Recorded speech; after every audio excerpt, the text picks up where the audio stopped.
കനകലു ഇപ്പോൾ പാർട്ടിയുടെ ഭാഗം തന്നെയാണ്, പുറത്തല്ല.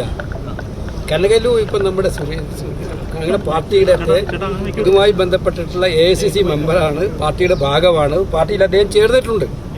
അപ്പോൾ അദ്ദേഹത്തിൻ്റെ സേവനങ്ങൾ ഞങ്ങൾ എല്ലാ ഇലക്ഷനും പ്രയോജനപ്പെടുത്താറുണ്ട്. കേരളത്തിൽ മാത്രമല്ല, ആസാമിലുണ്ട്, തമിഴ്നാട്ടിലുണ്ട്, എല്ലാ ഇലക്ഷനും പ്രയോജനപ്പെടുത്തും. അവരുടെ സേവനം പ്രയോജനപ്പെടുത്തും, കിട്ടാവുന്ന മറ്റ് ആളുകളുടെ സേവനം ഞങ്ങൾ പ്രയോജനപ്പെടുത്തും. ഒരു രാഷ്ട്രീയ പാർട്ടിയുടെ നേതൃത്വ ഉച്ചകോടി ഒരു തെരഞ്ഞെടുപ്പ് തന്ത്രജ്ഞൻ നയിക്കുന്നത് ചരിത്രത്തിലാദ്യമായി കേരളം കണ്ടു. കോൺഗ്രസിൻ്റെ ലക്ഷ്യ ക്യാമ്പിൽ സുനിൽ കനുഗോലു ക്യാമ്പിൽ ഉടനീളം പങ്കെടുത്തു. കോർ കമ്മിറ്റി യോഗത്തിൽ സംസാരിച്ചു. രാഷ്ട്രീയ കാര്യസമിതിയിൽ റിപ്പോർട്ട് വെച്ചു. കനുഗോലുവിൻ്റെ തന്ത്രങ്ങളുടെ അവതരണമായിരുന്നു ക്യാമ്പിലെ മുഖ്യ കാര്യപരിപാടി. കുറച്ചു കാലമായി കനുഗോലു കേരളത്തിൽ UDFനെ സഹായിക്കുന്നുണ്ട്. പക്ഷേ ഇത്തവണ കോൺഗ്രസിൻ്റെ രാഷ്ട്രീയ കാര്യപരിപാടിയെ മുഴുവൻ കനുഗോലുവിൻ്റെ തന്ത്രങ്ങൾ കൊണ്ട് ആ പാർട്ടി പകരം വയ്ക്കുന്ന കാഴ്ചയാണ് കണ്ടത്. മോദിയെ പ്രധാനമന്ത്രിയാക്കിയ തന്ത്രജ്ഞ സംഘത്തിൽ ഉണ്ടായിരുന്ന കനുഗോലുവിന് വരാൻ പോകുന്ന നിയമസഭാ തെരഞ്ഞെടുപ്പിൽ നമ്മുടെ സംസ്ഥാനത്ത് കിട്ടാൻ പോകുന്ന ഈ ഇടം കേരളം ശ്രദ്ധിക്കേണ്ടതുണ്ട്. യുക്തിയല്ല, വികാരമാണ് തെരഞ്ഞെടുപ്പുകൾ ജയിക്കുക എന്ന് വിശ്വസിക്കുന്ന കനുഗോലുവിൻ്റെ നേതൃത്വത്തിൽ കേരളത്തിലെ ഒരു ചേരി തെരഞ്ഞെടുപ്പിനിറങ്ങുന്നു എന്നത് നമ്മുടെ രാഷ്ട്രീയത്തിൽ വരുന്ന ഒരു വലിയ മാറ്റമാണ്. വിവാദങ്ങൾ മാത്രം ചർച്ചാ വിഷയമാക്കുക എന്നതാണ് കോൺഗ്രസിനുള്ള കനുഗോലുവിൻ്റെ ദിവ്യോപദേശം. ക്യാമ്പിൽ നിന്ന് മുല്ലപ്പള്ളിയും സുധീരനും വിട്ടുനിന്നു. ക്യാമ്പിൻ്റെ ആദ്യവസാന വ്യക്തിത്വമായി കനുഗോലു ഉയർന്നു വന്നു. രാഷ്ട്രീയ കേരളം ഈ കാഴ്ച കാണേണ്ടതുപോലെ കാണട്ടെ. ഇന്ന് ഈ വിഷയം ചർച്ച ചെയ്യുമ്പോൾ നമ്മളോടൊപ്പം പങ്കെടുക്കുന്നത് CPIMന് വേണ്ടി അഡ്വക്കേറ്റ് KS അരുൺകുമാർ, കോൺഗ്രസിന് വേണ്ടി പ്രൊഫസർ റോണി K. ബേബി, നിരീക്ഷകനായി M. ജയചന്ദ്രൻ. റോണി K. ബേബി, കേരളം പുതിയ വർഷത്തോടുകൂടി നിയമസഭാ തെരഞ്ഞെടുപ്പ് പൂർവ്വ കാലഘട്ടത്തിലേക്ക് ഔപചാരികമായും ഔദ്യോഗികമായും പ്രവേശിച്ചു കഴിഞ്ഞു എന്ന് പറയാം. കോൺഗ്രസ് ഇതാ അതിൻ്റെ നേതൃത്വ ഉച്ചകോടി സുൽത്താൻ ബത്തേരിയിൽ 2 ദിവസമായി നടത്തി പൂർത്തിയാക്കിയിരിക്കുന്നു. വലിയ ആത്മവിശ്വാസ പ്രഖ്യാപനം നടത്തിക്കൊണ്ടാണ് ഈ പരിപാടി അവസാനിച്ചത്. ആ പരിപാടിയുടെ ഹൈലൈറ്റ്സ് കോൺഗ്രസ് പാർട്ടിക്ക് വേണ്ടി എന്തൊക്കെയാണ് എന്നാണ് താങ്കൾക്ക് ഞങ്ങളുടെ പ്രേക്ഷകരോട് പറയാനുള്ളത്? റോണി K. ബേബി. കോൺഗ്രസ് വയനാട്ടിൽ ഇതുപോലൊരു കോൺക്ലേവ് നടത്തുന്നത് ഇതാദ്യമായിട്ടല്ല. 2024 ലോക്സഭാ തെരഞ്ഞെടുപ്പിന് മുന്നോടിയായും 2025 തദ്ദേശ സ്വയംഭരണ സ്ഥാപനങ്ങളിലേക്കുള്ള തെരഞ്ഞെടുപ്പിന് മുന്നോടിയായും ഇപ്പോൾ 2026 നിയമസഭാ തെരഞ്ഞെടുപ്പിന് മുന്നോടിയായും ഞങ്ങൾ അവിടെ വയനാട്ടിൽ യോഗം ചേർന്നു. വളരെ വിജയമാണ് കോൺഗ്രസിന് 2014 2024 2025 ഉണ്ടായത്. തീർച്ചയായിട്ടും, കാരണം കോൺഗ്രസ് ഒരു വലിയ പോരാട്ടത്തിലേക്ക് പോവുകയാണ്, UDF വലിയൊരു പോരാട്ടത്തിലേക്ക് പോവുകയാണ്. കഴിഞ്ഞ 10 വർഷം കേരളത്തിൽ ഭരണം നടത്തുന്ന ഇടതുപക്ഷ സർക്കാരിനെതിരെ അതിശക്തമായിട്ടുള്ള ഒരു ജനവിരുദ്ധ വികാരമുണ്ട്.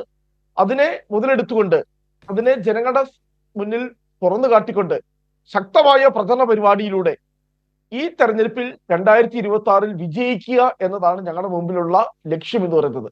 അതുകൊണ്ടാണ് ലക്ഷ്യ 2026 എന്ന് ഞങ്ങൾക്ക് ഒരൊറ്റ ലക്ഷ്യമേ ഉള്ളൂ, ഫോക്കസ്. ഞങ്ങളുടെ ഫോക്കസ് വളരെ വ്യക്തമാണ്. ഈ തെരഞ്ഞെടുപ്പില് ഈ ജനവിരുദ്ധ സർക്കാരിനെ അധികാരത്തിൽ നിന്ന് പുറത്താക്കുക, വലിയ ഭൂരിപക്ഷത്തോടു കൂടി 2001 നിയമസഭാ തെരഞ്ഞെടുപ്പിൽ 100ഓളം സീറ്റ് നേടിയാണ് ഞങ്ങൾ അധികാരത്തിലെത്തിയത്. ഇപ്പോൾ ഞങ്ങൾക്ക് അതിനുള്ള കഴിവുണ്ട്, അത് ഞങ്ങൾ തെളിയിച്ചിട്ടുള്ളതാണ്. ആ ഭൂരിപക്ഷത്തിന് മുകളിൽ ഭൂരിപക്ഷം നേടി അധികാരത്തിൽ എത്തുക എന്നുള്ള കൃത്യമായിട്ടുള്ള ഒരു ലക്ഷ്യത്തോടു കൂടിയാണ് സുൽത്താൻ ബത്തേരിയിലെ ആ യോഗം ഇപ്പോൾ പരിസമാപ്തി കുറിച്ചിരിക്കുന്നത്. ആ യോഗത്തിൽ വന്ന ആ പ്രഖ്യാപനങ്ങള്, ചർച്ചകള്, അതൊക്കെ വലിയ ആവേശമാണ് കേരളത്തിലെ അങ്ങോളം ഇങ്ങോളമുള്ള UDF പ്രവർത്തകർക്ക് നൽകിയിരിക്കുന്നത്. ആ പ്രഖ്യാപനങ്ങളുടെ ആവേശം ഉൾക്കൊണ്ടുകൊണ്ട് വരും ദിവസങ്ങളിൽ ശക്തമായ പ്രവർത്തനവുമായി UDF കേരളത്തിലെ 140 നിയമസഭാ മണ്ഡലങ്ങളിലും പ്രവർത്തന രംഗത്തുണ്ടാവും. ഞങ്ങൾ വിജയിക്കും എന്ന് ഞങ്ങൾക്ക് പൂർണ്ണമായിട്ടുള്ള ഉറപ്പുണ്ട്. ആ ഉറപ്പോടുകൂടിയും ആത്മവിശ്വാസത്തോടുകൂടിയാണ് ഞങ്ങൾ ഇനി നാളെ മുതൽ പ്രവർത്തനത്തിലേക്ക് ഇറങ്ങാൻ പോകുന്നത്. മാഷെ, തിരിച്ചു വരാം. അരുൺകുമാർ, കോൺഗ്രസ് ഇതാ ഇപ്പോൾ നമ്മളിവിടെ പറഞ്ഞു നിർത്തിയതുപോലെ താങ്കൾക്കും പ്രേക്ഷകർക്കും ഒക്കെ അറിയാവുന്നതുപോലെ 2 ദിവസത്തെ ഈ നേതൃത്വ ഉച്ചകോടി അത് പൂർത്തിയാക്കിയിരിക്കുന്നു. 100-ലേറെ സീറ്റുകളുമായി അധികാരത്തിലേക്ക് തിരിച്ചു വരും എന്നൊരു പ്രഖ്യാപനം മുഴക്കിക്കൊണ്ടാണ് ആ സമ്മേളനം, കൂടിച്ചേരൽ അവസാനിച്ചത്. ഈ ആത്മവിശ്വാസത്തെ LDF എങ്ങനെ കാണുന്നു, CPIM എങ്ങനെ കാണുന്നു?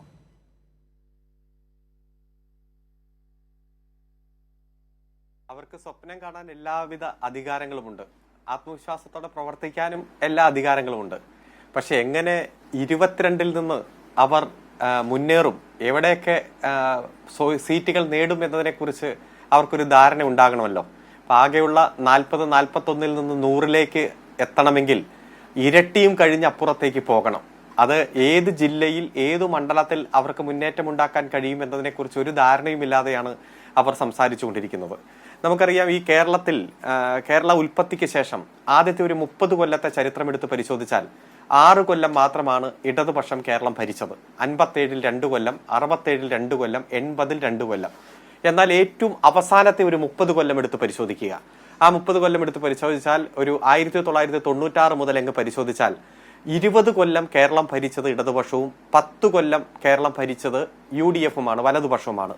ആ 10 കൊല്ലത്തിൽ 5 കൊല്ലം അവർ കേവലം 2 സീറ്റിന്റെ വ്യത്യാസത്തിലാണ് അവർ ഭരിച്ചത്. 2011 മുതൽ 2016 വരെ വോട്ടിംഗ് ശതമാനവും സീറ്റുകളുടെ എണ്ണവും എല്ലാം എടുത്ത് പരിശോധിച്ചാൽ 2020-ന് ശേഷം, അതായത് ഒരു അവസാനത്തെ ഒരു 30 കൊല്ലത്തെ ചരിത്രത്തിൽ കേരളത്തിന്റെ മനസ്സ് ഇടതുപക്ഷ മനസ്സായി മാറിയിരിക്കുന്നു എന്നതാണ് അതിന്റെ അർത്ഥം. കാരണം പറഞ്ഞ വാക്കുകൾ കൃത്യമായിട്ട് പാലിക്കുക, അത് ജനങ്ങളെ കൃത്യമായി ബോധ്യപ്പെടുത്തുക, കൂടുതൽ വികസന അജണ്ടകൾ ജനങ്ങൾക്ക് മുന്നിൽ സമർപ്പിക്കുക, ആ വികസന അജണ്ട തയ്യാറാക്കുന്നതിൽ ജനങ്ങളുടെ പങ്കാളിത്തം കൂടി ഉറപ്പുവരുത്തുക, ആ നിർദ്ദേശങ്ങൾ കൂടി കൂട്ടിയോജിപ്പിച്ചുകൊണ്ട് മുന്നോട്ട് വയ്ക്കുന്ന പ്രകടന പത്രിക യാഥാർത്ഥ്യമായി ആ ഭരണ കാലയളവിൽ തന്നെ കാണാൻ ജനങ്ങൾക്ക് സൗഭാഗ്യം കിട്ടുന്ന ഒരു സാഹചര്യത്തിലേക്ക് നമ്മുടെ നാട് മാറിയിരിക്കുന്നു. പ്രകടന പത്രിക എന്നൊക്കെ പറഞ്ഞാൽ അത് നടപ്പാക്കാനുള്ളതാണോ എന്ന് ചോദിച്ച നേതാക്കന്മാരുണ്ടായിരുന്നു കേരളത്തിൽ. അതുപോലെ പ്രകടന പത്രികയിൽ പറഞ്ഞു എന്ന് വെച്ച് പെൻഷൻ വർദ്ധിപ്പിക്കുന്നത് ശുദ്ധ തോന്നിവാസമല്ലേ എന്ന് ചോദിച്ച UDF കൺവീനർ ഇപ്പൊ ഈ കഴിഞ്ഞ മുമ്പത്തെ മാസമാണ് UDF-ന്റെ ഇപ്പോഴത്തെ കൺവീനർ തന്നെയാണ് സൂചിപ്പിച്ചത്. എന്നാൽ 2016-ൽ ജനങ്ങൾക്ക് മുന്നിൽ അവതരിപ്പിച്ച പ്രകടന പത്രിക 14 ജില്ലയിലും സഞ്ചരിച്ച് വിവിധ മേഖലകളിലെ ജനങ്ങളെ കണ്ടെത്തി അവരുടെ അനുഭവങ്ങൾ, അവരുടെ നിർദ്ദേശങ്ങൾ ശേഖരിച്ച് അവ കൂട്ടിയോജിപ്പിച്ചുകൊണ്ട് 600 കാര്യങ്ങൾ പ്രകടന പത്രികയായിട്ട് ഇറങ്ങുന്നു. 2021 ആയപ്പോൾ അത് 900 കാര്യങ്ങളാകുന്നു. അങ്ങനെ 1500 കാര്യങ്ങൾ. ആ 1500 കാര്യങ്ങളിൽ ഭൂരിഭാഗം കാര്യങ്ങളും നടപ്പാക്കി മുന്നോട്ട് പോയി 9 പ്രോഗ്രസ് റിപ്പോർട്ട് ഇതുവരെ പുറത്തിറക്കി. ഇപ്പോൾ അതേ അവസാന ബജറ്റിലേക്ക് കുതിക്കുകയാണ്. ഞാൻ സൂചിപ്പിച്ചത് അത്തരത്തിൽ പശ്ചാത്തല വികസന രംഗത്ത്, അതുപോലെ വൻകിട വികസന പ്രവർത്തനങ്ങളുമായി ബന്ധപ്പെട്ടുകൊണ്ട് സാമൂഹ്യക്ഷേമ പദ്ധതികളുടെ ഭാഗമായി, അതുപോലെ നമുക്ക് അസാധ്യമെന്ന് തോന്നിയ പല വികസന പ്രവർത്തനങ്ങളും പൂർത്തീകരിച്ച് ജനങ്ങൾക്ക് സമർപ്പിച്ച് നമ്മൾ മുന്നേറുന്നു. അങ്ങനെ മുന്നേറുമ്പോൾ എവിടെയാണ് ഭരണവിരുദ്ധ വികാരം? എവിടെയാണ് നിങ്ങൾ പറയുന്ന ഈ ദുഷിച്ച ഭരണത്തിനെതിരെ, അല്ലെങ്കിൽ ജനങ്ങൾക്ക് ബുദ്ധിമുട്ടുണ്ടാക്കിയ ഭരണത്തിന് അറുതി വരുത്താൻ എന്നൊക്കെ പ്രാസമൊപ്പിച്ച് പറയാമെന്നല്ലാതെ എവിടെയാണ് എന്ന ചോദ്യം വീണ്ടും നിഴലിച്ച് നിൽക്കുക. ഇപ്പൊ പഞ്ചായത്ത് തെരഞ്ഞെടുപ്പിൽ ഉദ്ദേശിച്ച ഒരു മുന്നേറ്റം ഞങ്ങൾക്ക് ഉണ്ടാക്കാൻ കഴിഞ്ഞില്ല. ഞങ്ങളത് കൃത്യമായിട്ട് തന്നെ പരിശോധിച്ചു. എവിടെയൊക്കെയാണ് കാരണം? പ്രാദേശിക ഭരണകൂടങ്ങളായ പഞ്ചായത്തുകളുടെ ഭരണവുമായി ബന്ധപ്പെട്ടുകൊണ്ട് പ്രാദേശികമായി ജനങ്ങളുമായി ബന്ധപ്പെട്ട മറ്റ് തർക്കങ്ങൾ, കാര്യങ്ങളൊക്കെ പരിശോധിച്ചു. അവ പരിഹരിക്കാൻ ഞങ്ങൾ ജനങ്ങളിലേക്ക് ഇറങ്ങുന്നു. ഈ വരുന്ന 15-ാം തീയതി മുതൽ 22-ാം തീയതി വരെ CPM-ന്റെ സംസ്ഥാന സെക്രട്ടറി മുതൽ അഖിലേന്ത്യാ നേതാക്കന്മാർ മുതൽ കേരളത്തിലുള്ള നേതാക്കന്മാർ മുതൽ ഏറ്റവും താഴെ ബ്രാഞ്ച് അംഗങ്ങൾ വരെ ജനങ്ങൾക്കിടയിലേക്ക് ഇറങ്ങുകയാണ്. മുഴുവൻ വീടുകളും സന്ദർശിക്കുകയാണ്. എവിടെയൊക്കെ കുറവുകളുണ്ടോ അത് പരിഹരിക്കാൻ ഞങ്ങൾ തയ്യാറാണ്. അപ്പോൾ അത്തരത്തിലെല്ലാം പരിശോധിച്ച് നോക്കുമ്പോൾ കോൺഗ്രസ് സ്വപ്നം കണ്ടോട്ടെ, വലിയ സ്വപ്നങ്ങൾ തന്നെ കണ്ടോട്ടെ. ഇപ്പോൾ പഞ്ചായത്ത് തെരഞ്ഞെടുപ്പിന്റെയൊക്കെ ഭാഗമായിട്ട് വലിയ അഹങ്കാരത്തോടെയാണ് ചില നേതാക്കന്മാർ സംസാരിച്ചുകൊണ്ടിരിക്കുന്നത്. അവർക്ക് അതിനുള്ള എല്ലാ അവകാശമുണ്ട് എന്നതാണ് ഈ അവസരത്തിൽ സൂചിപ്പിക്കാനുള്ളത്. ഞങ്ങൾ ഏതായാലും ജനങ്ങൾക്ക് കൊടുത്ത വാക്ക് കൃത്യമായി പാലിച്ച് മുഴുവൻ ആളുകളെയും വിശ്വാസത്തിലെടുത്ത് ഏറ്റവും വമ്പിച്ച വിജയം ഈ കേരളത്തിൽ ആവർത്തിക്കുന്ന തരത്തിൽ ഭരണ തുടർച്ചയിലേക്ക് ഈ കേരളം കുതിച്ചു മുന്നേറുന്ന സാഹചര്യം ഞങ്ങൾ ഉറപ്പുവരുത്തും. അതുകൊണ്ട് അവർക്ക് കോൺഗ്രസിന് സാധിക്കാത്തത് കൊണ്ടാണല്ലോ സുനിൽ കനകോലുവിനെ എല്ലാം കൊണ്ടുവന്ന് വലിയ മാറ്റം വരുത്താൻ കനകോലു നിർദ്ദേശിച്ചിരിക്കുന്നു എന്ന് പറയുന്നത്. രാജസ്ഥാനിൽ നമ്മൾ കണ്ടു, ഛത്തീസ്ഗഡിൽ നമ്മൾ കണ്ടു, ബീഹാറിൽ കോൺഗ്രസിന്റെ പ്രവർത്തനത്തിന് നേതൃത്വം കൊടുത്ത കനകോലുവിനെ കണ്ടു, മറ്റു പല സംസ്ഥാനങ്ങളിലും നമ്മൾ കാണുകയുണ്ടായി. സംഘടനാപരമായിട്ട് കൂട്ടിയോജിപ്പിച്ചുകൊണ്ട് ഒറ്റക്കെട്ടായിട്ട് പോകാൻ കഴിയാതെ വരുമ്പോൾ ഇത്തരത്തിലുള്ള കോർപ്പറേറ്റുകളുടെ എല്ലാം സഹായം തേടും. അത്തരത്തിൽ സഹായം തേടിയാലും കോൺഗ്രസിനെ രക്ഷിക്കാൻ ഒരു സുനിൽ കനകോലുവിനും കഴിയില്ല എന്ന് വ്യക്തമാക്കുന്ന തരത്തിലുള്ള സാഹചര്യങ്ങൾ അടുത്ത കാലത്ത് നാം കണ്ടു, ഇനിയും നാം കാണും. അതുകൊണ്ട് ഏത് കോർപ്പറേറ്റുകളുടെ സഹായവും അവർ തേടിക്കോട്ടെ, ഏത് തരത്തിലും അവർ നുണപ്രചരണം നടത്തിക്കോട്ടെ, ജനങ്ങളെ തെറ്റിദ്ധരിപ്പിക്കാനുള്ള ശ്രമം നടത്തിക്കോട്ടെ. പക്ഷേ സംഘടനാപരമായിട്ടുള്ള കരുത്തോടെ വികസന പ്രവർത്തനങ്ങളിലൂടെ ജനങ്ങൾക്ക് കൊടുത്ത മാതൃകാപരമായ മുന്നേറ്റത്തിലൂടെ ഞങ്ങൾ ഇതെല്ലാം ജനങ്ങൾക്ക് മുന്നിൽ തുറന്നു കാണിക്കും. വമ്പിച്ച മുന്നേറ്റം ഈ തെരഞ്ഞെടുപ്പിൽ തുടരെ ആവർത്തിക്കാൻ ഇടതുപക്ഷത്തിന് കഴിയുമെന്നതിൽ യാതൊരു സംശയമില്ല. ജയചന്ദ്രൻ, നിയമസഭാ തെരഞ്ഞെടുപ്പ് പ്രചാരണത്തിലേക്ക് വലങ്കാലെടുത്തു വയ്ക്കാൻ കോൺഗ്രസ് സംഘടിപ്പിച്ച ഇത്തരമൊരു സമ്മേളനം ഇതുവരെയുള്ള പ്രശ്നങ്ങൾ, സംഘടനാപരമായ പ്രശ്നങ്ങൾ, നയങ്ങളിലുള്ള പ്രശ്നങ്ങൾ, പരിപാടികളിലുള്ള പ്രശ്നങ്ങൾ ഒക്കെ അവലോകനം ചെയ്ത് ഇതെല്ലാം തന്നെ പുതുക്കിക്കൊണ്ട് മുന്നോട്ട് പോവുക എന്നതാണ് നമ്മളെല്ലാവരും പ്രതീക്ഷിക്കുക.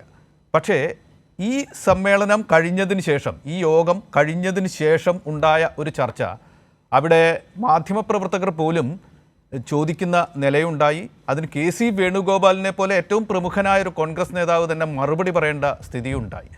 എന്തുകൊണ്ട് കനുഗോലു എന്നൊരു ചോദ്യമാണ് വന്നത്. കോൺഗ്രസ്സിന് അതിൻ്റെ ശക്തമായ പാരമ്പര്യമുള്ള നേതാക്കളുണ്ട്. അവരൊക്കെ നയിക്കുന്ന ഒരു ആലോചനാ യോഗത്തിന് പകരം ഇത്തരത്തിൽ ഒരു പശ്ചാത്തലമുള്ള ഒരാൾ, അദ്ദേഹം ഒരു തെരഞ്ഞെടുപ്പ് വിദഗ്ധനാണ്, വിശകലന വിദഗ്ധൻ അല്ലെങ്കിൽ ശാസ്ത്ര വിദഗ്ധൻ എന്ന് പറയാം. ഇപ്പോൾ ഒരു പ്രചാരവേല വിദഗ്ധനായി മാറിയ ഒരാളാണ് അദ്ദേഹം. ഇപ്പോൾ കോൺഗ്രസിൽ തന്നെയാണ്. പക്ഷേ മുമ്പ് മോദിയൊക്കെ അധികാരത്തിലെത്തിയ ആ തെരഞ്ഞെടുപ്പിൽ മോദിയുടെ വിദഗ്ധ സംഘത്തിൽ ഉണ്ടായിരുന്ന ഒരാളാണ് അദ്ദേഹം. വിദഗ്ധനാണ് അദ്ദേഹം. കുറേ കാലമായി UDFിനോട് സഹകരിക്കുന്നുണ്ട്. ഇവിടെ UDFിൻ്റെ തെരഞ്ഞെടുപ്പ് പരിപാടികളൊക്കെ ഉണ്ടാക്കുന്നതിൽ സഹകരിക്കുന്നുണ്ട്.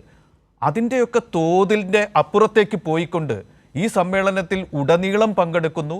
കോർ കമ്മിറ്റി യോഗത്തെ അഭിസംബോധന ചെയ്ത് അദ്ദേഹം സംസാരിക്കുന്നു. അദ്ദേഹത്തിൻ്റെ പൂർണ്ണമായ പരിപാടി രാഷ്ട്രീയ കാര്യ സമിതി യോഗത്തിൽ വയ്ക്കുന്നു. അദ്ദേഹത്തിൻ്റെ ഈ തന്ത്രങ്ങൾ മാത്രം അടിസ്ഥാനമാക്കിക്കൊണ്ട് ഈ സമ്മേളനം കാര്യപരിപാടികൾ നടത്തുന്നു. പ്രതിപക്ഷ നേതാവ് പ്രഖ്യാപിച്ച മിഷൻ 26 പോലും ഇദ്ദേഹത്തിൻ്റെ തന്ത്രങ്ങളുടെ പ്രാവർത്തിക രൂപമാണ് എന്ന് വരുന്നു. എന്തുകൊണ്ട് ഈ പ്രാധാന്യം എന്ന് ചോദിച്ചപ്പോൾ KC വേണുഗോപാൽ പറഞ്ഞ മറുപടിയാണ് അവിടെ കേട്ടത്. എന്തുകൊണ്ട് ഇങ്ങനെ വിദഗ്ധനെ മുന്നിൽ നിർത്തി ഒരു രാഷ്ട്രീയ കക്ഷി അതിൻ്റെ പരിപാടികൾ മാറ്റിവെക്കുന്നു എന്ന വിമർശനം ഉയരാൻ വഴിയുണ്ടായി? താങ്കൾ ഒരു മുതിർന്ന മാധ്യമപ്രവർത്തകൻ എന്ന നിലയ്ക്ക് ഇതിനെ എങ്ങനെ നോക്കിക്കാണും? ജയചന്ദ്രൻ.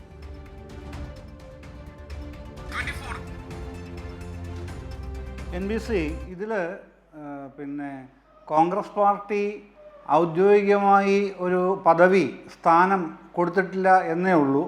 പക്ഷേ യഥാർത്ഥത്തിൽ കോൺഗ്രസ് എന്ന ഒരു കമ്പനിയായിട്ട് നമ്മൾ കണ്ടാൽ, അതൊരു കമ്പനിയാണെന്ന് കണ്ടാൽ അതിൻ്റെ ചീഫ് എക്സിക്യൂട്ടീവ് ഓഫീസർ ഇപ്പോൾ സുനിൽ കനകോലു ആണ്. ആ നിലയ്ക്കാണ് അദ്ദേഹത്തിൻ്റെ പ്രവർത്തനം. ഇവിടെ മാത്രമല്ലല്ലോ, നമ്മൾ പിന്നെ ബീഹാറിലടക്കം മറ്റ് പല സംസ്ഥാനങ്ങളിലും കാണുന്നത് ഈ CEO-യുടെ ഇടപെടലും അദ്ദേഹത്തിൻ്റെ നടപടികളും ആണ് കാണുന്നത്. അത് എത്രത്തോളം കോൺഗ്രസിനെ സഹായിക്കുന്നുണ്ടെന്നുള്ളത് അവർ വിലയിരുത്തട്ടെ, അത് മറ്റൊരു വിഷയമാണ്. നമ്മൾ മറ്റ് സംസ്ഥാനങ്ങളിലേക്ക് ഇപ്പോൾ പോകാൻ ഉദ്ദേശിക്കുന്നില്ലല്ലോ. ഇവിടെ പക്ഷേ വിഷയം മറ്റൊന്നാണ്, അല്ലെങ്കിൽ പ്രശ്നം മറ്റൊന്നാണ്. ഞാൻ ഒട്ടും ചെറുതായി കാണുന്നില്ല കോൺഗ്രസിൻ്റെ വയനാട്ടിൽ സമാപിച്ച ഈ പിന്നെ ഉന്നതതല യോഗം.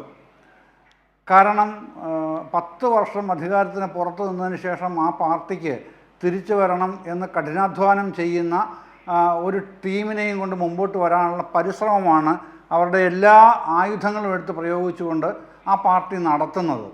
അത് ചെറിയ ഒരു എക്സസൈസ് അല്ല, ഒരു ബ്രോഡർ അല്ലെങ്കിൽ ലാർജർ പെർസ്പെക്റ്റീവുള്ള എക്സസൈസ് തന്നെയാണ് അവർ നടത്തിക്കൊണ്ടിരിക്കുന്നത്.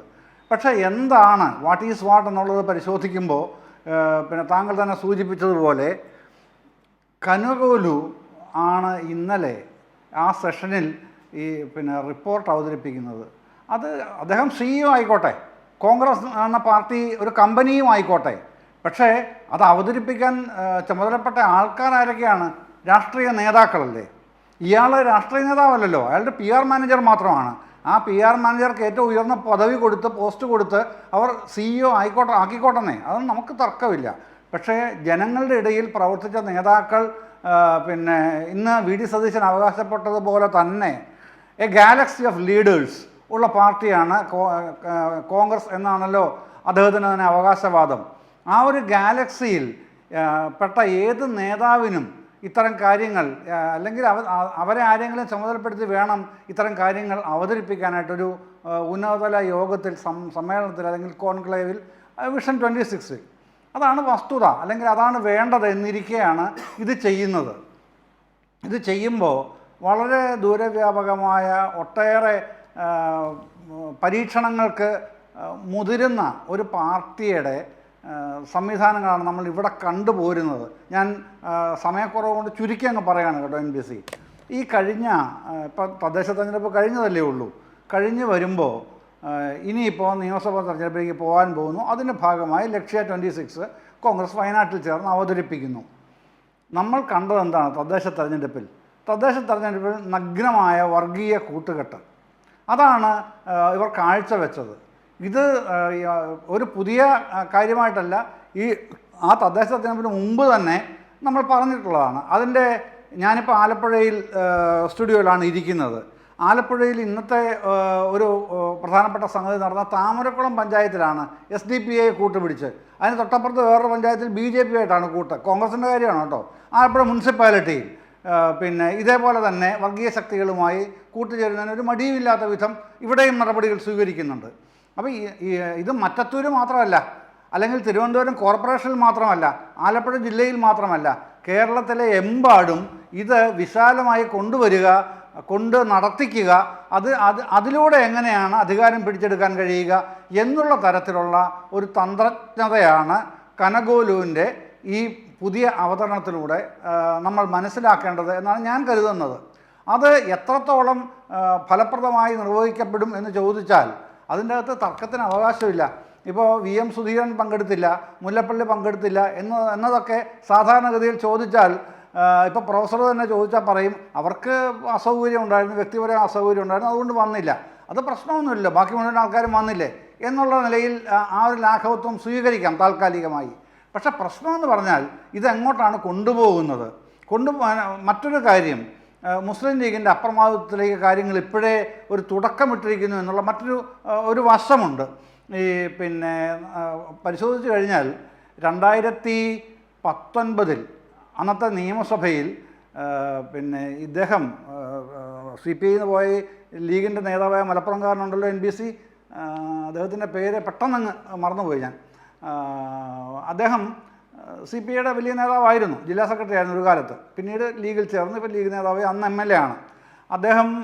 പിന്നെ ഒരു ശ്രദ്ധക്ഷണിക്കൽ പ്രമേയം കൊണ്ടുവന്നു. എന്താണെന്നറിയുമോ? മലപ്പുറം ജില്ലയിലെ ജനസംഖ്യ 47 ലക്ഷമായിരിക്കുന്നു. അതുകൊണ്ട് മലപ്പുറം താനൂർ ആസ്ഥാനമാക്കി വിഭജിച്ച് ഒരു പുതിയ ജില്ല കൂടെ കൊണ്ടുവരണം. ഇതാണ് സംഗതി. അപ്പോൾ അന്ന് ചന്ദ്രശേഖരനാണ് റവന്യൂ മിനിസ്റ്റർ. അദ്ദേഹം നിയമസഭയിൽ തന്നെ മറുപടി കൊടുത്തു, നടക്കില്ല, സംസ്ഥാന സർക്കാരിന് പുതിയ ജില്ല അനുവദിക്കാൻ ഒരു പരിപാടിയുമില്ല. അവിടെ എന്തെങ്കിലും വികസനപരമായ പ്രശ്നങ്ങളുണ്ടെങ്കിൽ അത് ശക്തിപ്പെടുത്തേണ്ടത് തദ്ദേശ സ്വയംഭരണ സ്ഥാപനങ്ങളെയാണ്. അത് ശക്തിപ്പെടുത്താനാവുന്നത്ര ഈ ഗവൺമെൻറ് ചെയ്യുന്നുണ്ട്, തുടർന്നും ചെയ്യും എന്ന് പറഞ്ഞാൽ അവിടെ അവസാനിപ്പിച്ചു. അതുകൊണ്ട് മാത്രം, പക്ഷേ അവരതുകൊണ്ട് അവസാനിപ്പിച്ചില്ല. കഴിഞ്ഞ വർഷം കുറുക്കോളി മൊയ്തീൻ MLA ആണ് ഇതേ വിഷയം അവതരിപ്പിച്ചത് നിയമസഭയിൽ തന്നെ. അത് പക്ഷേ ആരും മൈൻഡ് ചെയ്തു പോലുമില്ല. അപ്പം അജണ്ട ഇതാണ്. വെള്ളാപ്പള്ളി അടക്കമുള്ളവർ ഭയക്കുന്നത് അതുതന്നെയാണ്. ഈ മുസ്ലിം ലീഗിൻ്റെ ആധിപത്യത്തിൽ ആണല്ലോ മലപ്പുറം ഇപ്പം തന്നെ ഉള്ളത്. ഒരു ജില്ല കൂടെ രൂപീകരിച്ചാൽ മലബാർ റീജിയണിൽ ലീഗിന് ആധിപത്യമുള്ള 2 ജില്ലകളാകും എന്നുള്ളൊരു പ്രശ്നം വ്യാപകമായി ഉയർന്നു വരുന്നുണ്ട്. അതിനിടയ്ക്കാണ് ഞങ്ങൾക്ക് അവകാശമുണ്ട് കൂടുതൽ സീറ്റിന് എന്നുള്ള വാദവുമായി ലീഗ് നേതാക്കൾ തന്നെ ഇന്ന് തന്നെ രംഗത്തിറങ്ങിയിട്ടുള്ളത്. അതിനെ എൻഡോസ് ചെയ്യുന്ന തരത്തിൽ മുരളീധരൻ പറയുന്നു ശരിയാണ്, അവർക്ക് അവകാശമുണ്ട് എന്ന് സമ്മതിക്കുകയും ചെയ്യുന്നു. അപ്പോൾ അത്തരത്തിലുള്ള പ്രശ്നങ്ങളെ കൂടെ ചേർത്ത് വെച്ചുകൊണ്ട് മാത്രമേ ഈ 2 ദിവസമായി വയനാട്ടിൽ നടന്ന സമ്മേളനത്തെ നമുക്കതിൻ്റെ കോംപ്രിഹെൻസീവായിട്ട് വിലയിരുത്താൻ. അതാണ് നിലവിലുള്ളത്. ഒരു സിഇഒയുടെ നേതൃത്വത്തിൽ അതെ, സിഇഒയുടെ നേതൃത്വത്തിൽ കോൺഗ്രസ് പാർട്ടി മുന്നോട്ട് പോകുന്നു എന്നതാണ് അദ്ദേഹത്തിൻ്റെ അഭിപ്രായമായി മുന്നോട്ട് വച്ചിരിക്കുന്നത്. മാഷേ, ഞാൻ താങ്കളിലേക്ക് വരികയാണ്. റോണി കെ ബേബി, ഇപ്പോൾ നമുക്ക് മുന്നിലുള്ളത് ഈ പ്രശ്നമാണ്. ഇന്ന് അവിടെ മാധ്യമപ്രവർത്തകർ നേരത്തെ പറഞ്ഞതുപോലെ KC വേണുഗോപാലിനോടൊക്കെ ചോദിക്കുകയും ചെയ്തു.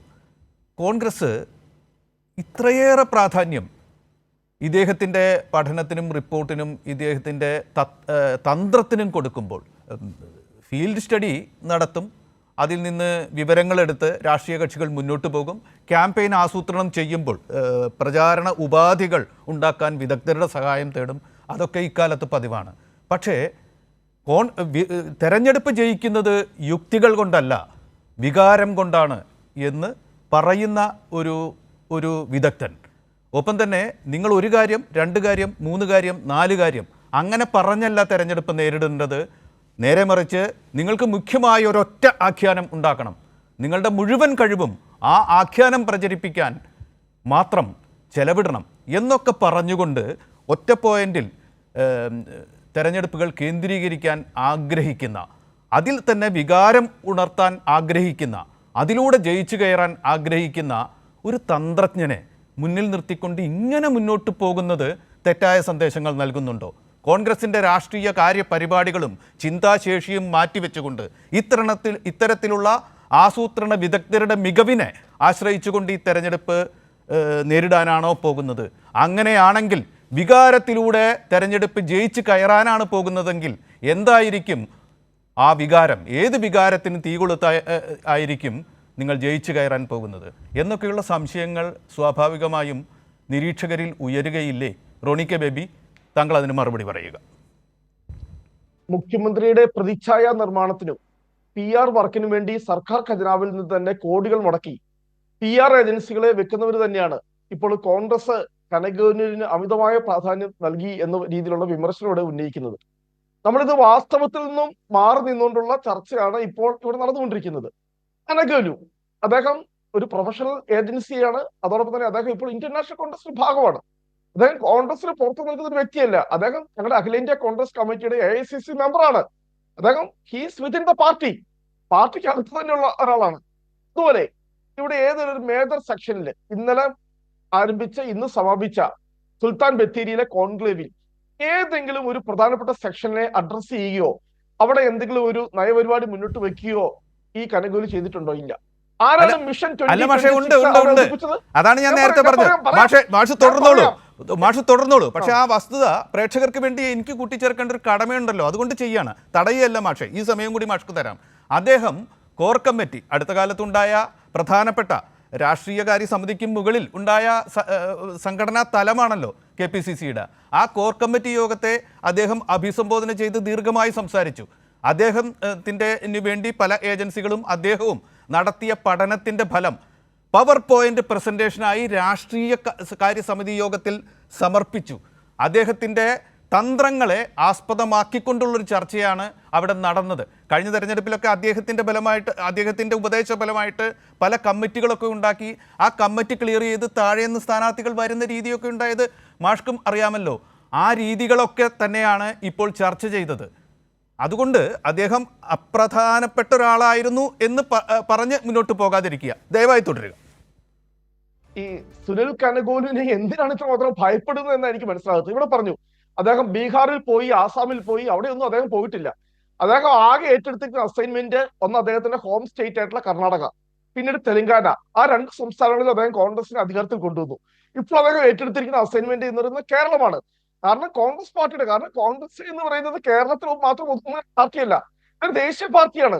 ഇതിന്റെ അഖിലേന്ത്യാ തലത്തിൽ ഈ പാർട്ടിയോടൊപ്പം നിന്ന് പ്രവർത്തിക്കുന്ന, പാർട്ടിയുടെ ഭാഗമായി നിൽക്കുന്ന ആളുകൾ കമ്മിറ്റികളിൽ വരും. അത് കോർ കമ്മിറ്റി ആയിക്കോട്ടെ, അല്ലെങ്കിൽ ഈ പറയുന്ന പൊളിറ്റിക്കൽ അഫയേഴ്സ് കമ്മിറ്റി ആയിക്കോട്ടെ, ആ കമ്മിറ്റി യോഗങ്ങളിൽ പങ്കെടുക്കും. അത് അവരുടെ അഭിപ്രായം പറയും. ഇതിനകത്ത് എന്താണ് ഇത്ര ഗുരുതരമായിട്ടുള്ള തെറ്റ് എന്ന് എനിക്ക് മനസ്സിലാകുന്നില്ല. ഇവിടെ ഈ ചർച്ച കേൾക്കുമ്പോൾ തോന്നുന്നത് സുനിൽ കനകഗോലു ഇവിടെ വരുന്നത് എന്തോ വലിയ മഹാ അപരാധം ചെയ്തിരിക്കുന്നു, അല്ലെ അദ്ദേഹം കോൺഗ്രസിനെ ഹൈജാക്ക് ചെയ്തിരിക്കുന്നു, അല്ലെ കോൺഗ്രസ് എന്ന കമ്പനിയുടെ ചീഫ് എക്സിക്യൂട്ടീവ് ഓഫീസറാണ്. ഒരു ചീഫ് എക്സിക്യൂട്ടീവ് ഓഫീസറല്ല, അദ്ദേഹം കോൺഗ്രസ് പാർട്ടിയുടെ ഒരു പ്രവർത്തകനാണ്, നേതൃതലത്തിൽ നിൽക്കുന്ന ആളാണ്. ഇപ്പോൾ സ്വാഭാവികമായിട്ടും അദ്ദേഹത്തിന്റെ കഴിവ്, കാരണം നമുക്കറിയാം ഇപ്പോൾ ഒരു തെരഞ്ഞെടുപ്പ് വിശകലന ശാസ്ത്രം തന്നെ, സഫോളജി എന്ന പേരിൽ അത് ലോകത്തെമ്പാടും അംഗീകരിക്കപ്പെട്ടിരിക്കുന്ന ഒരു തെരഞ്ഞെടുപ്പ് വിഷയം തന്നെയാണ് സഫോളജി. AKD സെന്ററിൽ യോഗം ചേരുമ്പോൾ CPM-ഉം അവരുടെ ഭാഗമായി നിൽക്കുന്നതോ അല്ലെ അവർ പുറത്തു നിൽക്കുന്നതോ പ്രൊഫഷണലുകളെ അതിനായിട്ട് ഉപയോഗിക്കും. ഇതിനകത്ത് എന്താണ് ഈ തെറ്റ് എന്ന് എനിക്ക് മനസ്സിലാകുന്നില്ല. ഇപ്പോൾ ഇവിടെ CPM-ന് വലിയൊരു ആധി ഉണ്ടായിരിക്കുകയാണ്. ഇവിടെ മുഖ്യമന്ത്രി അരുൺകുമാർ പറഞ്ഞു 1996 ശേഷം നടന്ന തെരഞ്ഞെടുപ്പുകളിൽ 20 വർഷവും ഭരിച്ചത് ഞങ്ങളാണ്. പക്ഷെ 96 ശേഷം നടന്ന ലോക്സഭാ തെരഞ്ഞെടുപ്പ് ഫലങ്ങൾ നോക്ക്. 2004 ഒഴികെ ഞങ്ങൾക്ക് ആകെ ഒരു ക്ഷീണം ഉണ്ടായത് 2004 ലോക്സഭാ തെരഞ്ഞെടുപ്പിൽ മാത്രമാണ്.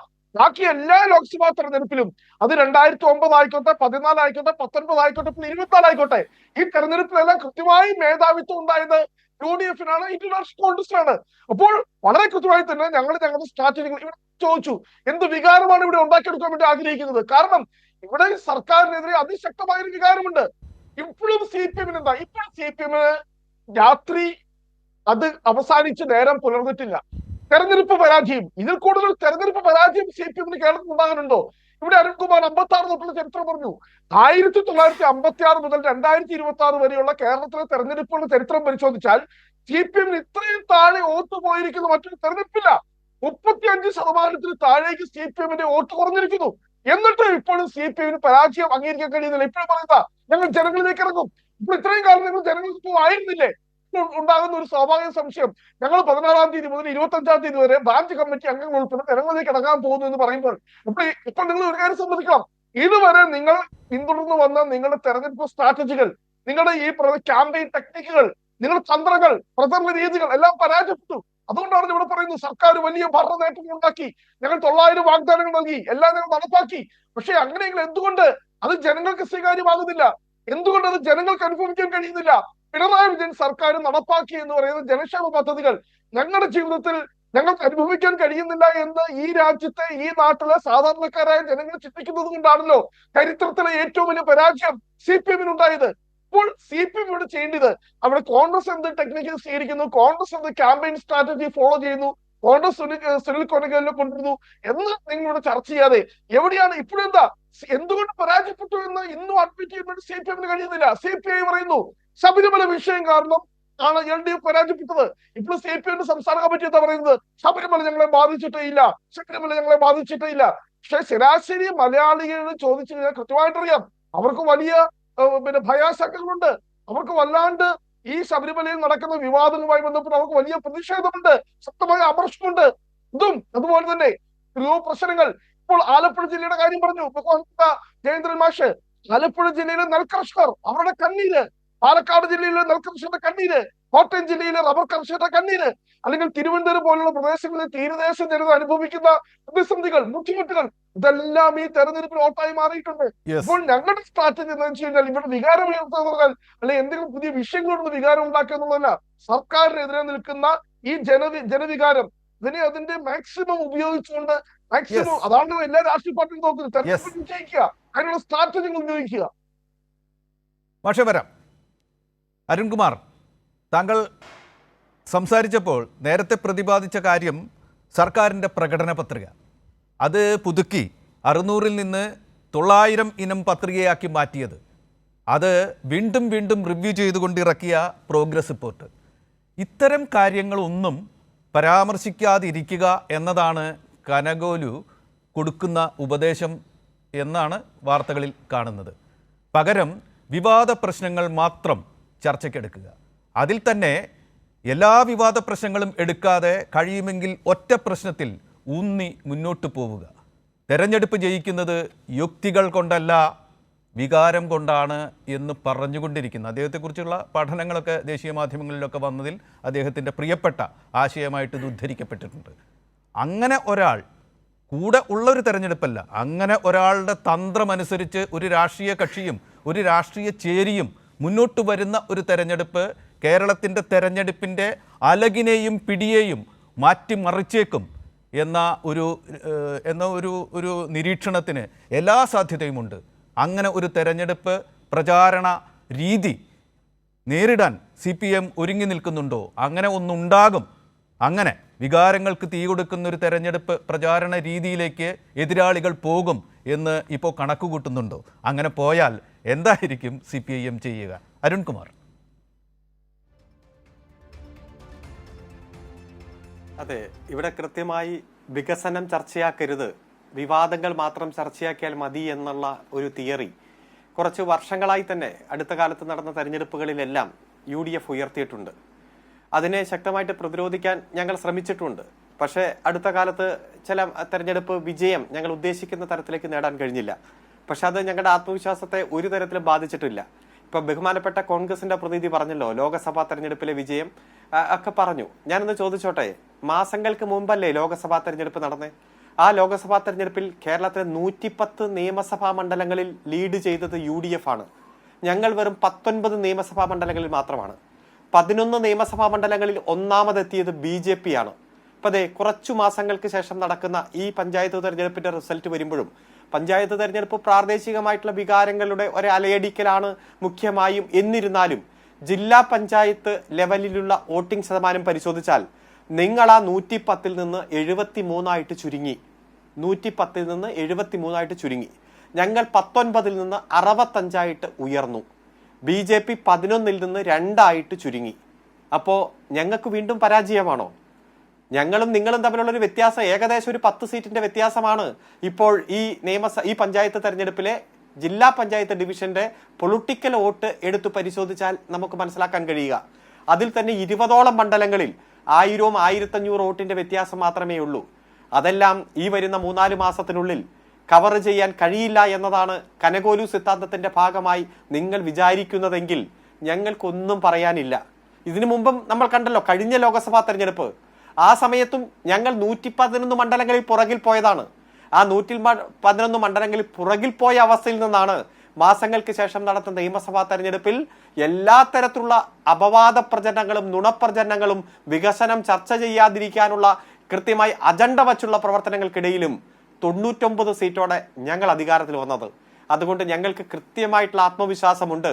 നിങ്ങൾ എത്ര വിവാദങ്ങൾ ഉയർത്തിക്കൊണ്ടുവന്നാലും കേരളത്തിലെ ജനത ആ വിവാദങ്ങളെ പുച്ഛിച്ചു തള്ളും. ഇപ്പൊ ബ്രഹ്മപുരം കത്തി എരിഞ്ഞുകൊണ്ടിരിക്കുകയായിരുന്നു. 10-20 വർഷത്തെ മാലിന്യമാണ് കത്തി എരിഞ്ഞത്. ഇന്ന് ബ്രഹ്മപുരത്ത് ചെന്നാൽ മനോഹരമായ ക്രിക്കറ്റ് മൈതാനം നമുക്ക് കാണാൻ കഴിയും. ഓരോ മഴക്കാലത്തും കടൽ അടിച്ചു കയറി ഇവിടെ ചെല്ലാന പഞ്ചായത്തിലെ മുഴുവൻ വീടുകളും നശിച്ച് എല്ലാം നഷ്ടപ്പെടുമായിരുന്നു. ഇലക്ട്രോണിക് ഉപകരണങ്ങളും കെട്ടിടം, കട്ടില്, കിടക്ക എല്ലാം നഷ്ടപ്പെടും. അവിടെ ടെട്രോപാഡ് നിർമ്മിച്ച് ഒരു വീട്ടിലും ഇപ്പോൾ വെള്ളം കയറാത്ത, കടൽ വെള്ളം കയറാത്ത സ്ഥിതി ഉണ്ടാക്കിയിരിക്കുന്നു. പട്ടിണിയില്ലാത്ത കൊച്ചിയെ നിർമ്മിച്ചുകൊണ്ട് 10 രൂപയുടെ സമൃദ്ധി ഊണ്, അതുപോലെ ചേരിയിൽ കിടക്കുന്നവരെ വടക്കേന്ത്യയിലേക്കൂട്ട് തുണി വെച്ച് മറയ്ക്കുകയല്ല ചെയ്യുന്നത്, വേലി കെട്ടി മറയ്ക്കുകയല്ല ചെയ്യുന്നത്, മറിച്ച് ഫ്ളാറ്റ് നിർമ്മിച്ചു കൊടുത്ത് പുനരധിവസിപ്പിക്കുന്നു. ഓഖി ദുരന്തത്തിന്റെ ഭാഗമായി കടലിൽ പോയി ജീവിതം നഷ്ടപ്പെട്ട, വീട് നഷ്ടപ്പെട്ട മുഴുവൻ ആളുകൾക്കും ഫ്ളാറ്റുകൾ പുനർഗ്രഹം പദ്ധതിയുടെ ഭാഗമായി പുനരധിവസിപ്പിക്കുന്നു. കല്ലിട്ട് പോയ നിരവധി വികസന പ്രവർത്തനങ്ങൾ യാഥാർത്ഥ്യമായി ജനങ്ങൾക്ക് സമർപ്പിക്കുന്നു. കല്ലിട്ടാൽ കപ്പൽ ഓടില്ലല്ലോ എന്ന് പറഞ്ഞ വാചകങ്ങളൊക്കെ നമ്മുടെ മുന്നിലുണ്ട്. അതുകൊണ്ട് നിങ്ങൾ എത്ര വികസനം ചർച്ച ചെയ്യാതെ സൂക്ഷിച്ചാലും, എത്ര സംരക്ഷിച്ചാലും, അതിനുവേണ്ടി എത്ര ഗൂഢാലോചന നടത്തിയാലും ജനങ്ങൾ ഈ സാമൂഹ്യ യാഥാർത്ഥ്യങ്ങൾ കണ്ടു മനസ്സിലാക്കി അത് ചർച്ച ചെയ്യുക തന്നെ ചെയ്യും. ദേശീയപാത കേരളത്തിൽ നടക്കില്ല എന്ന് പറഞ്ഞ് ഉമ്മൻചാണ്ടി തന്നെ പത്രസമ്മേളനം നടത്തി ഉപേക്ഷിച്ച് അതുപോലെ തന്നെ വയൽക്കിളികളുടെ സമരം, കീഴാറ്റൂർ സമരം, നെഞ്ചത്ത് ഗ്യാസ് കുറ്റി കെട്ടിവെച്ച് സമരം, റോട്ടിൽ നിസ്കാരപ്പായ വിരിച്ചുള്ള സമരം, എത്രയോ സമരങ്ങൾ നമ്മൾ കണ്ടതാണ്. അതുപോലെ തന്നെ ഗെയിൽ പൈപ്പ് ലൈൻ പദ്ധതി അടക്കമുള്ള ഊർജ്ജ പദ്ധതികളും ഭൂമി ഏറ്റെടുക്കാൻ കഴിയില്ല എന്ന് പ്രഖ്യാപിച്ചുകൊണ്ട് തന്നെ ഉപേക്ഷിച്ചു പോയതല്ലേ. 55,000 ക്ലാസ് മുറികൾ ഹൈടെക്കായി മാറിയതും, ആരോഗ്യരംഗത്ത് നിങ്ങൾക്കറിയാം 7 അവയവങ്ങൾ മാറ്റിവെച്ച ഏറ്റവും മികച്ച ശസ്ത്രക്രിയ നടത്തിയ ഇന്ത്യയിലെ ഏറ്റവും ആദ്യത്തെ സർക്കാർ ആശുപത്രിയായി ഈ എറണാകുളം ജനറൽ ആശുപത്രി മാറുമ്പോൾ ഇത് കണ്ടില്ലെന്ന് നടിക്കാൻ ആർക്കാണ് കഴിയുക? ഇത് കേട്ടില്ലെന്ന് നടിക്കാൻ ആർക്കാണ് കഴിയുക? അതിദരിദ്ര സർവേ നടത്തി പട്ടിണിയില്ലാത്ത, ദാരിദ്ര്യമില്ലാത്ത ഇന്ത്യയിലെ ഏക സംസ്ഥാനമായി ഈ കേരളം മാറിയില്ലേ? ലോകത്ത് ചൈനയ്ക്ക് ശേഷം അത്തരത്തിൽ പ്രഖ്യാപനം നടത്താൻ കഴിയുന്ന ഒരു പ്രദേശമായി ഈ കേരളം മാറിയില്ലേ? ഇതിന്റെ ഭാഗമായി എത്രയോ ആളുകൾ ജീവിതത്തിലേക്ക് തിരിച്ചു വന്നു. ഓരോ മണിക്കൂറിലും വിതരണം ചെയ്ത വീടുകളുടെ കണക്ക് വരുന്നു. ഓരോ മണിക്കൂറിലും വിതരണം ചെയ്യുന്ന പട്ടയത്തിന്റെ കണക്ക് വരുന്നു. ഓരോ മണിക്കൂറിലും കിട്ടുന്ന സർക്കാർ നിയമനങ്ങളുടെ പട്ടിക പുറത്തു വരുന്നു. ഇന്ത്യയിൽ നടക്കുന്ന സർക്കാർ നിയമനങ്ങളുടെ പകുതിയിലധികം ഈ കൊച്ചു കേരളത്തിലാണ്. ഇതെങ്ങനെയാണ് നമുക്ക് കാണാതിരിക്കാൻ കഴിയുക, കേൾക്കാതിരിക്കാൻ കഴിയുക? പല അപവാദങ്ങളും നുണപ്രചരണങ്ങളും ഉണ്ട്. ആ നുണപ്രചരണങ്ങൾ പല സോഷ്യൽ മീഡിയ പ്ലാറ്റ്ഫോമുകളെ ഉപയോഗിച്ചുകൊണ്ട്, കോർപ്പറേറ്റുകളെ ഉപയോഗിച്ചുകൊണ്ട് 2-3 ദിവസം ലൈവ് ചർച്ചയാക്കി മാറ്റാൻ നിങ്ങൾക്ക് കഴിയുന്നുണ്ടായിരിക്കാം. പക്ഷേ ഈ ജീവിത യാഥാർത്ഥ്യങ്ങൾ അനുഭവിച്ചു കൊണ്ടിരിക്കുന്ന ജനങ്ങളെ സംബന്ധിച്ചിടത്തോളം അത് കണ്ടില്ല, കേട്ടില്ല എന്ന് പറയാൻ കഴിയില്ല. ഇപ്പൊ ഭൂപതിവ് പട്ടയം ഇടുക്കി ജില്ലയിലെ ഏറ്റവും വലിയ പ്രശ്നമായിരുന്നു. അവർക്ക് കൃഷി ആവശ്യത്തിനും വീട് വെക്കാനും മാത്രമേ അവരുടെ ഭൂമി ഉപയോഗിക്കാൻ കഴിയുമായിരുന്നുള്ളൂ. ഇന്ന് അതുമായി ബന്ധപ്പെട്ടുകൊണ്ട് നിയമസഭ പാസാക്കിയ നിയമനിർമ്മാണത്തിന്റെ ഭാഗമായി എത്ര വലിയ സൗകര്യങ്ങളാണ് ഇടുക്കിയിലെ സാധാരണക്കാരായിട്ടുള്ള കൃഷിക്കാർ അനുഭവിച്ചു കൊണ്ടിരിക്കുന്നത്. വന്യജീവി ആക്രമണം, ആ വന്യജീവി ആക്രമണം, കേന്ദ്ര നയം, നിയമം എല്ലാം നമ്മുടെ മുന്നിലുണ്ട്. ഡയറക്റ്റ് ഷൂട്ട് ചെയ്യാൻ പാകത്തിന് ഈ കേരളത്തിന്റെ നിയമസഭ നിയമം പാസാക്കി അതുമായി ബന്ധപ്പെട്ടുകൊണ്ട് മുന്നോട്ട് പോവുകയാണ്. കേന്ദ്രത്തെ വിശ്വാസത്തിലെടുത്തുകൊണ്ട് തന്നെ നമ്മൾ ചെയ്യാവുന്നതിന്റെ പരമാവധി ചെയ്ത് മുന്നോട്ട് പോവുകയാണ്. 5 സെന്റ് സ്ഥലത്ത് ഒരു കടമെടുത്ത് വീട് വെച്ചു, അവസാനം ജപ്തിയായി, കിടപ്പാടം നഷ്ടപ്പെടുന്നു. ഒരാൾക്ക് പോലും കിടപ്പാടം നഷ്ടപ്പെടില്ല എന്ന് നിയമം കേരളത്തിന്റെ നിയമസഭ പാസാക്കി ജപ്തിയില്ലാത്ത നാടാക്കി നമ്മുടെ നാടിനെ മാറ്റിയിരിക്കുക. ഇന്ന് മന്ത്രിസഭ ഒരു തീരുമാനമെടുത്തിട്ടുണ്ട്. നെല്ല് സംഭരണവുമായി ബന്ധപ്പെട്ടുകൊണ്ട് സഹകരണ സംഘങ്ങൾ ആ സ്പോട്ടിൽ തന്നെ പണം വിതരണം ചെയ്യുന്ന തരത്തിലേക്കുള്ള തീരുമാനമെടുക്കുന്നു. അങ്ങനെ എല്ലാ വിഭാഗം ജനങ്ങളെയും ഈ ഗവൺമെന്റിന്റെ കരുതൽ ശ്രദ്ധ എത്തിച്ചേരുകയാണ്. 64 ലക്ഷം പേർക്ക് സാമൂഹ്യ സുരക്ഷാ പെൻഷൻ, 34 ലക്ഷം വീട്ടമ്മമാർക്ക് പ്രത്യേക കരുതൽ പെൻഷനായി വിതരണം ചെയ്യുന്നു.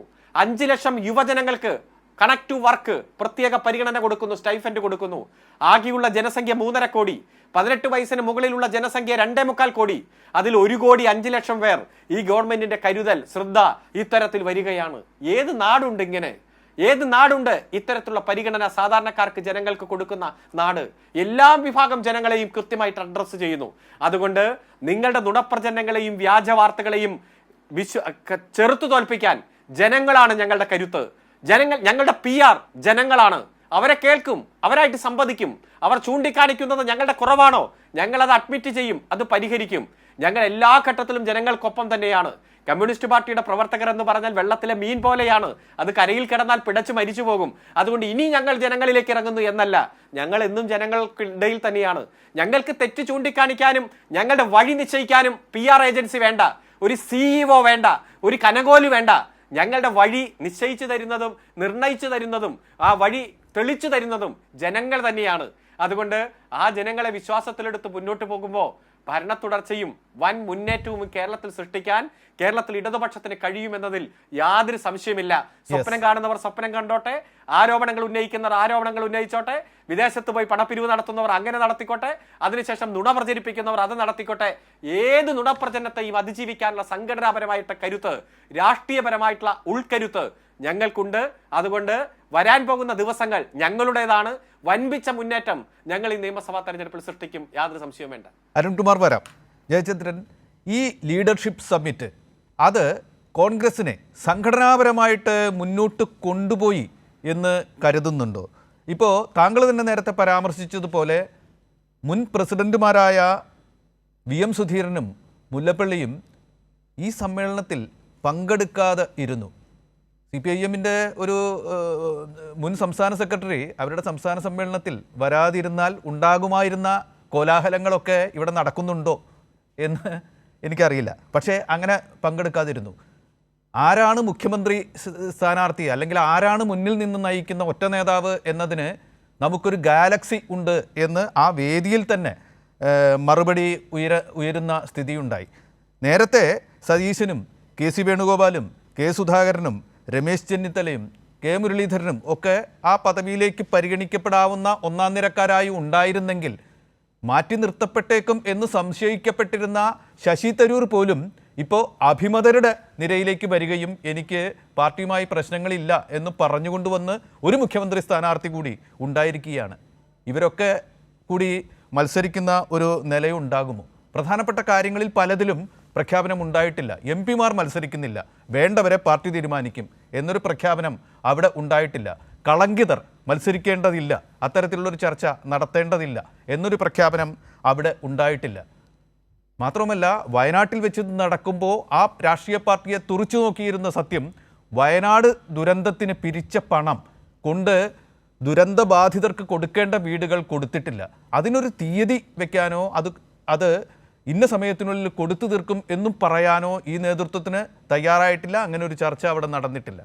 കൊടുക്കും എന്നൊരു പരാമർശം അന്തിമ വാർത്താ സമ്മേളനത്തിൽ നടന്നു എന്ന് മാത്രം. ഞാൻ ചോദിക്കുകയാണ്, ഇങ്ങനെയുള്ള ചില നിരീക്ഷണങ്ങൾ വെച്ചുകൊണ്ട് ചോദിക്കുകയാണ് ജയചന്ദ്രൻ, താങ്കൾ കരുതുന്നുണ്ടോ സംഘടനാപരമായി കോൺഗ്രസ് ഈ ലീഡർഷിപ്പ് സമ്മിറ്റിന് ശേഷം മുന്നോട്ട് പോയിരിക്കുന്നു എന്ന ഒരു നിരീക്ഷണം താങ്കൾക്കുണ്ടോ?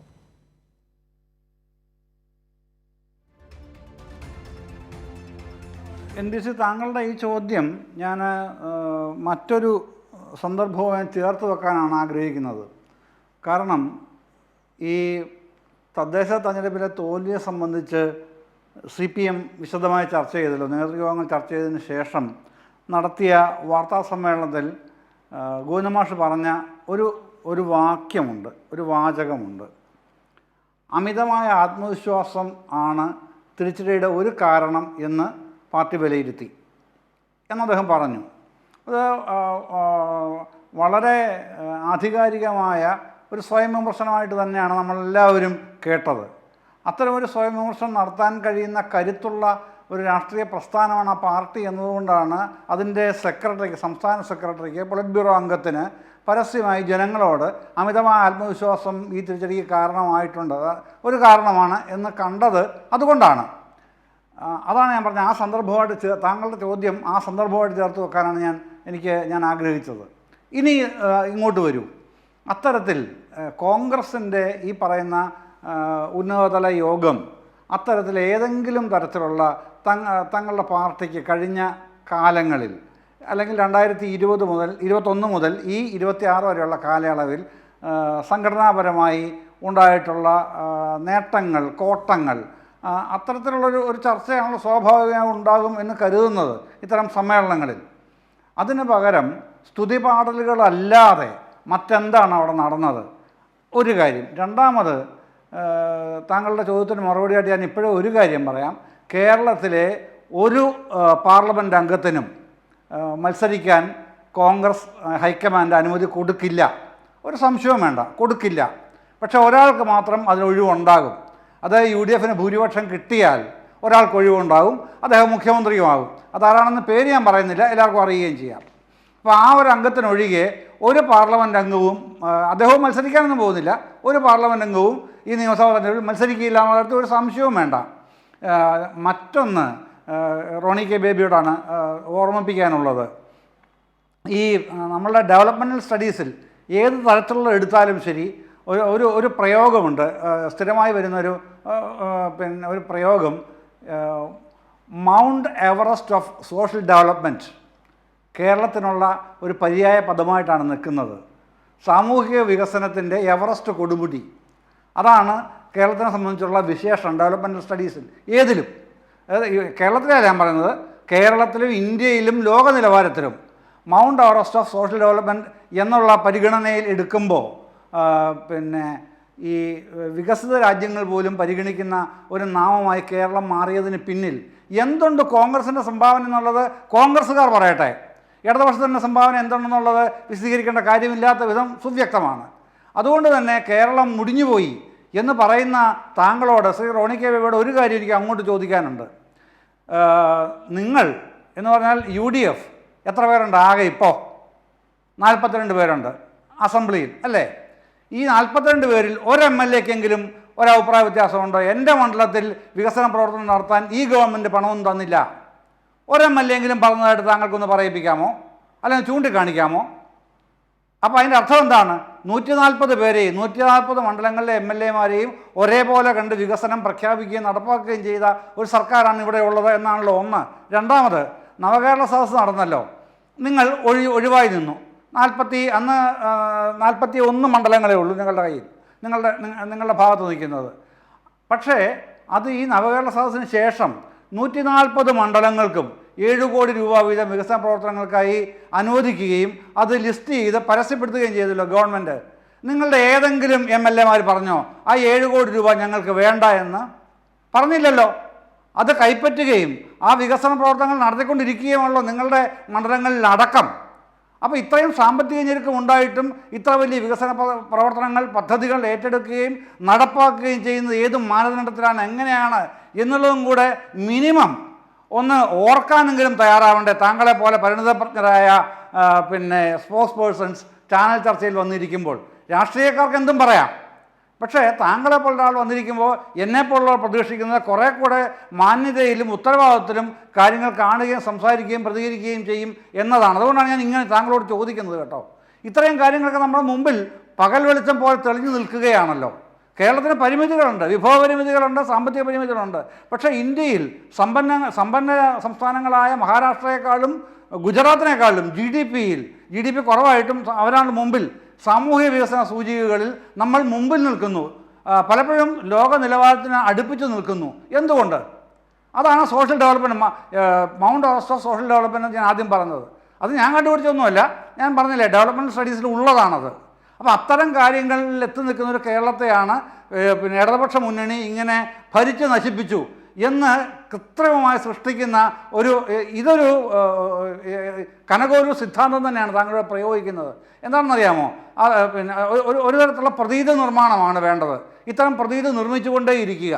പക്ഷെ ജനങ്ങൾ അവരുടെ അനുഭവത്തിൽ നിന്നാണ് തീരുമാനമെടുക്കുന്നത്. ആ അനുഭവം 140 മണ്ഡലങ്ങളിലും കഴിഞ്ഞ 5 വർഷക്കാലം ഉണ്ടായിട്ടുള്ള വികസന പ്രവർത്തനങ്ങളുടെ രൂപരേഖ, ഔട്ട്ലൈൻ മാത്രം നോക്കിയാൽ മതി. അതിൻ്റെ മാപ്പിങ്ങിലേക്കൊന്നും ഞാൻ വരുന്നില്ല ഇപ്പോൾ, സമയമില്ലാത്തതുകൊണ്ട്. പക്ഷേ അതിൻ്റെ ഔട്ട്ലൈൻ നോക്കൂ. ആ ഔട്ട്ലൈനിൽ തന്നെ ഉണ്ട് വികസനം എങ്ങനെയാണ് വന്നിട്ടുള്ളതെന്ന്. ഓരോ മണ്ഡലത്തിലുമുണ്ടത്, ഓരോ പഞ്ചായത്തിലുമുണ്ട്, ഓരോ വാർഡിലുമുണ്ടത്. ഇല്ല എന്ന് പറയാൻ താങ്കൾക്ക് കഴിയില്ല. അപ്പോൾ രാഷ്ട്രീയം പറയാം, കുഴപ്പമൊന്നുമില്ല. പക്ഷേ കണ്ണടച്ചാൽ താങ്കൾക്ക് ഇരുട്ടാവും, എനിക്കിരുട്ടാവില്ല. കഴിഞ്ഞാൽ എൻ്റെ കണ്ണ് ഞാൻ അടച്ച് പിടിച്ചിട്ടില്ല.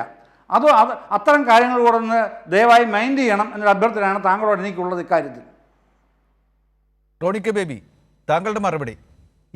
ഈ സമ്മേളനം പ്രഖ്യാപിക്കേണ്ടിയിരുന്ന പല കാര്യങ്ങളും പ്രഖ്യാപിച്ചില്ല എന്ന മട്ടിലുള്ള നിരീക്ഷണങ്ങളാണ് പുറത്തു വരുന്നത്.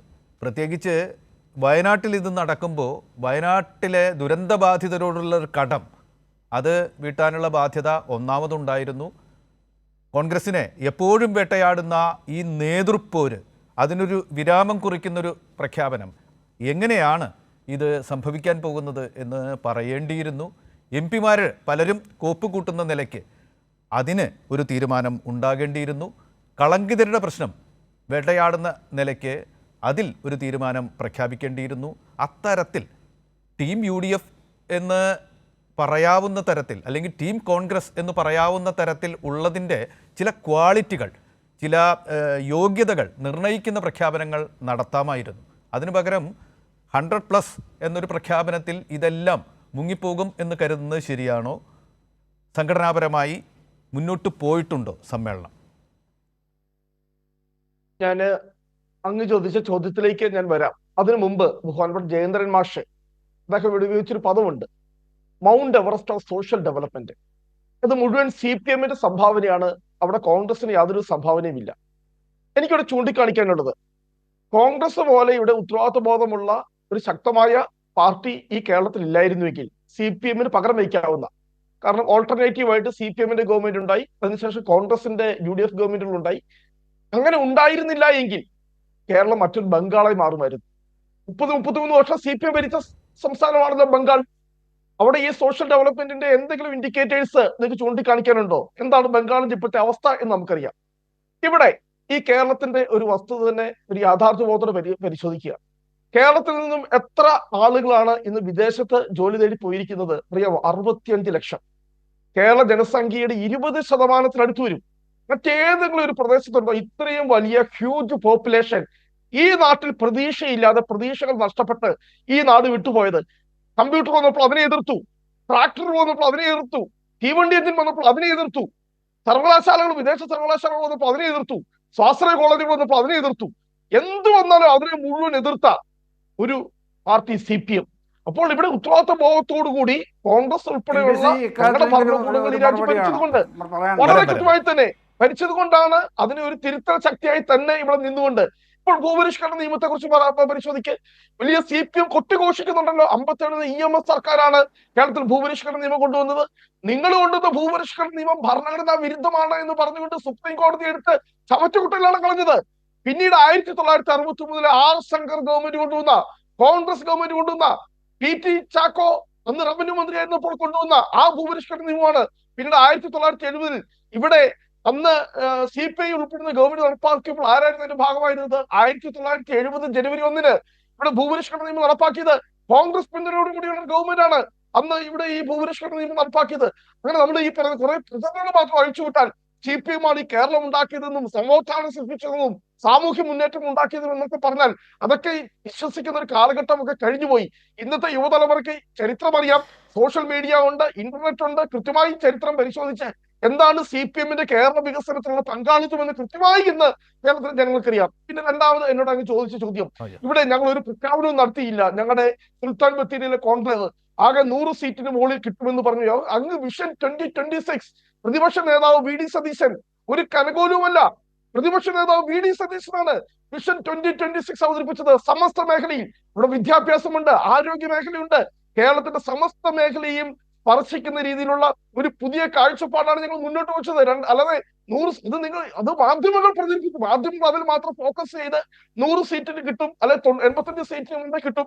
ഞങ്ങളുടെ ആ 100 പേജുള്ള അല്ലെ 100 പേജ് മുകളിൽ വരുന്ന ആ വിഷൻ ഡോക്യുമെന്റിന്റെ ഒരു പാരഗ്രാഫ് മാത്രം അടർത്തിയെടുത്തുകൊണ്ട് 100 സീറ്റ് കിട്ടുമെന്ന് പറഞ്ഞത് മാത്രം ചർച്ചയാക്കാതെ ഞങ്ങൾ കഴിഞ്ഞു നേതാവിന്റെ നേതൃത്വത്തിൽ ആരോഗ്യ മേഖലയുമായി ബന്ധപ്പെട്ട് വിദ്യാഭ്യാസ മേഖല. പിന്നെ ഒറ്റ കാര്യം പറഞ്ഞോട്ടെ, ഇവിടെ VM സുധീരൻ വന്നില്ല, അല്ലെങ്കിൽ മുല്ലപ്പള്ളി രാമചന്ദ്രൻ വന്നില്ല എന്നൊക്കെ പറഞ്ഞു. എന്തുകൊണ്ട് AK ആന്റണി വന്നില്ല എന്ന് കൂടി എന്തുകൊണ്ട് നിങ്ങൾ അത് മറന്നുപോയതാണോ, സൗകര്യം വിട്ടുപോയതാണോ, അല്ലെങ്കിൽ ഇനി മുഖ്യമന്ത്രി സ്ഥാനത്തേക്ക് പരിഗണിക്കാത്തതുകൊണ്ട് AK ആന്റണി കോൺഗ്രസിൽ പങ്കെടുത്തില്ല എന്നൊരു വാർത്ത കൂടി ഇനി കൈരളി TV കൊണ്ടുവരുമോ എന്ന് മാത്രം എനിക്ക് അറിഞ്ഞാൽ മതി. കാര്യത്തിൽ അല്ല, കൈരളി TV കൊണ്ടുവന്നതല്ല, അവരവിടെ വന്നില്ല എന്നത് വസ്തുതയാണ്.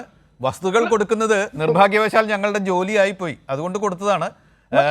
അവര് മുല്ലപ്പള്ളിയും സുധീരനും വരാതിരുന്നത് എന്തുകൊണ്ടാണ് എന്ന് അവരെന്തെങ്കിലും വിശദീകരിക്കുകയാണെങ്കിൽ, അല്ലെങ്കിൽ കോൺഗ്രസ് പാർട്ടി തന്നെ വിശദീകരിക്കുകയാണെങ്കിൽ ഞങ്ങൾ ജനങ്ങളെ അറിയിക്കും. നേരത്തെ ജയചന്ദ്രൻ ഒരു അവസരം ചോദിച്ചിരുന്നു. ആ അവസരം പെട്ടെന്ന്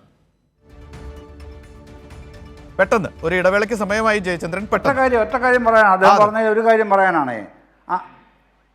അതെ, ഒറ്റ കാര്യം. 1972 കേരളത്തിൻ്റെ ഗൾഫ് റെമിറ്റൻസ് എന്ന് പറഞ്ഞാൽ 8,65,00,000 രൂപയായിരുന്നു കേട്ടോ. 8,65,00,000 രൂപ. അത് 2023 മാർച്ച് 31 അവസാനിച്ച സാമ്പത്തിക വർഷത്തിൽ വന്നിട്ടുള്ള കണക്ക് പ്രകാരം 1,10,000 കോടി രൂപയാണ്. ഓർക്കണം, അതെങ്ങനെയാണ് കേരളത്തെ വളർത്തുകയാണോ തളർത്തുകയാണോ ചെയ്തത് ഈ ഗൾഫ് റെമിറ്റൻസ് എന്നുള്ളതൊന്ന് ആലോചിക്കാൻ വേണ്ടിയാണ് ഞാൻ ഈ കണക്ക് പറഞ്ഞത്. അത്രേ ഉള്ളൂ കാര്യം. ലക്ഷ്യ ക്യാമ്പിനെ കുറിച്ചുള്ള ആ ചർച്ച അതിൻ്റെ സമാപന വേളയിലേക്ക് എത്തുകയാണ്. ഇനി മൊത്തം ഒരു 8 മിനിറ്റാണ് നമുക്ക് മുന്നിലുള്ളത്. 3ആയി ഭാഗിച്ച് നിങ്ങൾക്കെടുക്കാം. ഞാനായിട്ടൊരു ചോദ്യം ഈ ഘട്ടത്തിൽ ചോദിക്കുന്നില്ല. ഇതുവരെ ഞാൻ ചോദിച്ച ചോദ്യങ്ങളൊക്കെ തന്നെയാണ് ഇതിനെ നയിച്ചുകൊണ്ടിരുന്നത്. നിങ്ങൾക്കും നിങ്ങളുടേതായ അഭിപ്രായങ്ങൾ പറയാനുണ്ടാവും.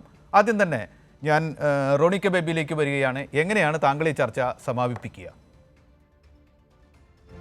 ഞങ്ങൾ തികഞ്ഞ ആത്മവിശ്വാസത്തിലാണ്.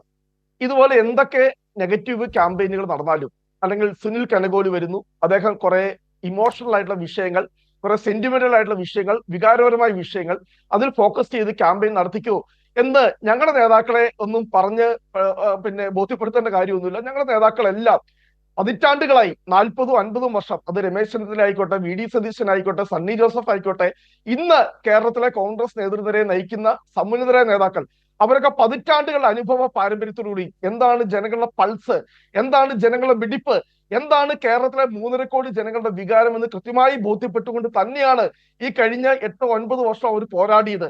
ഈ 1ാം പിണറായി വിജയൻ സർക്കാരിന്റെയും 2ാം പിണറായി വിജയൻ സർക്കാരിന്റെയും വീഴ്ചകൾ ഇത് വികാരപരമായ വിഷയങ്ങൾ മാത്രമല്ല, ജനങ്ങളെ ബാധിക്കുന്ന നിത്യ അനുദിന ജീവിതത്തെ ബാധിക്കുന്ന വിഷയങ്ങളൊക്കെ കൃത്യമായി ഇടപെടലുകൾ നടത്തിക്കൊണ്ട് ഞാനിവിടെ പറഞ്ഞ പോലെ കുട്ടനാട്ടിലെ നെൽകർഷകരുടെ സമരമായാലും റബ്ബർ കർഷകരുടെ സമരമായാലും തീരദേശത്തുള്ളവരുടെ വിഷയങ്ങളാണെങ്കിലും അവിടെയെല്ലാം കൃത്യമായി ഇടപെട്ടുകൊണ്ട് ഈ രാജ്യത്തെ ഈ നാട്ടിലെ പാവപ്പെട്ടവരോടൊപ്പവും ഇല്ലാത്തവരോടൊപ്പവും ചേർന്ന് നിന്നുകൊണ്ട് തന്നെയാണ് ഇവിടെ അവകാശപ്പെടുന്നത് കേട്ടു. ഇവിടെ തൊഴിലില്ല, അല്ലെങ്കിൽ ഇന്ത്യയില് തൊഴിൽ നൽകിയതിൽ പകുതിയും കേരളത്തിലാണ്. കൃത്യമായി പറ, എത്രയാണ് പിണറായി വിജയൻ സർക്കാർ കഴിഞ്ഞ വർഷം നൽകിയ PSC വഴി നടത്തിയ നിയമനങ്ങൾ? വെറും 18,000. 2016 ഉമ്മൻചാണ്ടി സർക്കാർ ഇറങ്ങിപ്പോയപ്പോൾ 54,000 നിയമനങ്ങൾ PSC നടത്തിയെടുത്താണ് ഇപ്പോൾ 18,000 നിയമനങ്ങളിലേക്ക് ഇപ്പോൾ എത്തിയിരിക്കുന്നത്. തൊഴിൽ രഹിതരുടെ വലിയൊരു കൂടാരമായി ഇന്ന് കേരളം മാറിയിരിക്കുന്നു. അഭ്യസ്തവിദ്യരായ ആളുകൾ മുഴുവൻ കേരളം വിട്ടുപോവുക, പ്രതീക്ഷ നഷ്ടപ്പെട്ട ഒരു നാടായി കേരളം മാറിയിരിക്കുന്നു. അതിനെ നിങ്ങൾ തിരിച്ചു പിടിക്കാൻ വേണ്ടി വരും തലമുറകൾക്ക് ഈ നാട്ടിൽ പ്രതീക്ഷയോടെ ജീവിക്കാൻ പറ്റുന്ന ഒരു സാഹചര്യം ഉണ്ടാക്കാൻ വേണ്ടി അതിനുവേണ്ടിയുള്ള പോരാട്ടത്തിലാണ് ഞങ്ങൾ. അല്ലാതെ 2026 തെരഞ്ഞെടുപ്പ് കേവലം ഒരു തെരഞ്ഞെടുപ്പ് ജയിക്കുക എന്നത് മാത്രമല്ല, ഈ രാജ്യത്തെ ജനങ്ങളോടൊപ്പം ചേർന്ന് അതിനുള്ള കൃത്യമായിട്ടുള്ള ചർച്ചകൾ 2 ദിവസം. അല്ലാതെ ഇവിടെ നിങ്ങൾ പറയുന്ന പോലെ ആരെ മുഖ്യമന്ത്രി ആക്കണം, അല്ലെങ്കിൽ 100 സീറ്റ് അല്ല. ഞങ്ങളുടെ ലക്ഷ്യം കൃത്യമായി തന്നെ കൃത്യമായി ഇനിയുള്ള 3 മാസങ്ങളിൽ ജനങ്ങൾ കൃത്യമായി ഞങ്ങളൊപ്പം ഇതുവരെ നിന്നത് ജനങ്ങൾക്കൊപ്പമാണ്. ആ വിഷയങ്ങൾ ശക്തമായി തീവ്രമായി ജനങ്ങളുടെ ഒപ്പം എത്തി മാറ്റത്തിനൊരു വികാരം കേരളത്തിൽ വളരെ വ്യക്തമാണ്.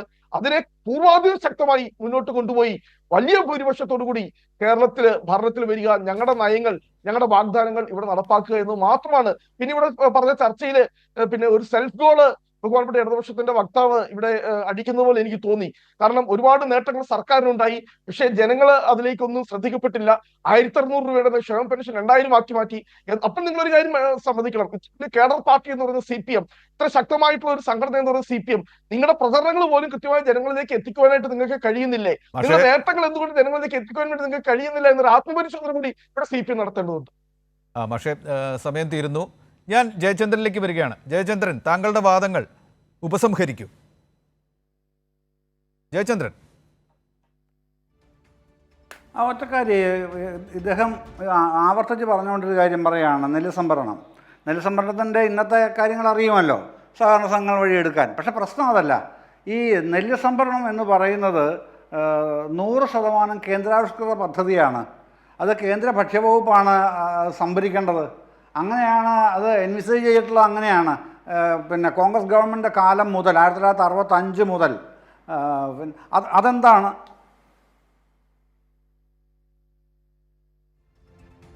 പറഞ്ഞോളൂ. ഹലോ, പറഞ്ഞോളൂ ജയചന്ദ്രൻ, കേൾക്കാം.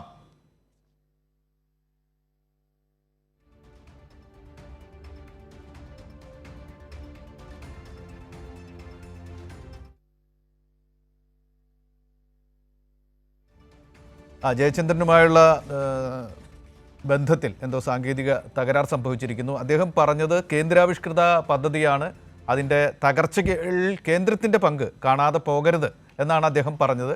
ഞാൻ അരുൺകുമാറിലേക്ക് പോവുകയാണ്. അരുൺകുമാറിൻ്റെ ഒരു 3.5 മിനിറ്റാണ് നമുക്കുള്ളത്. താങ്കൾ ഉപസംഹരിക്കും.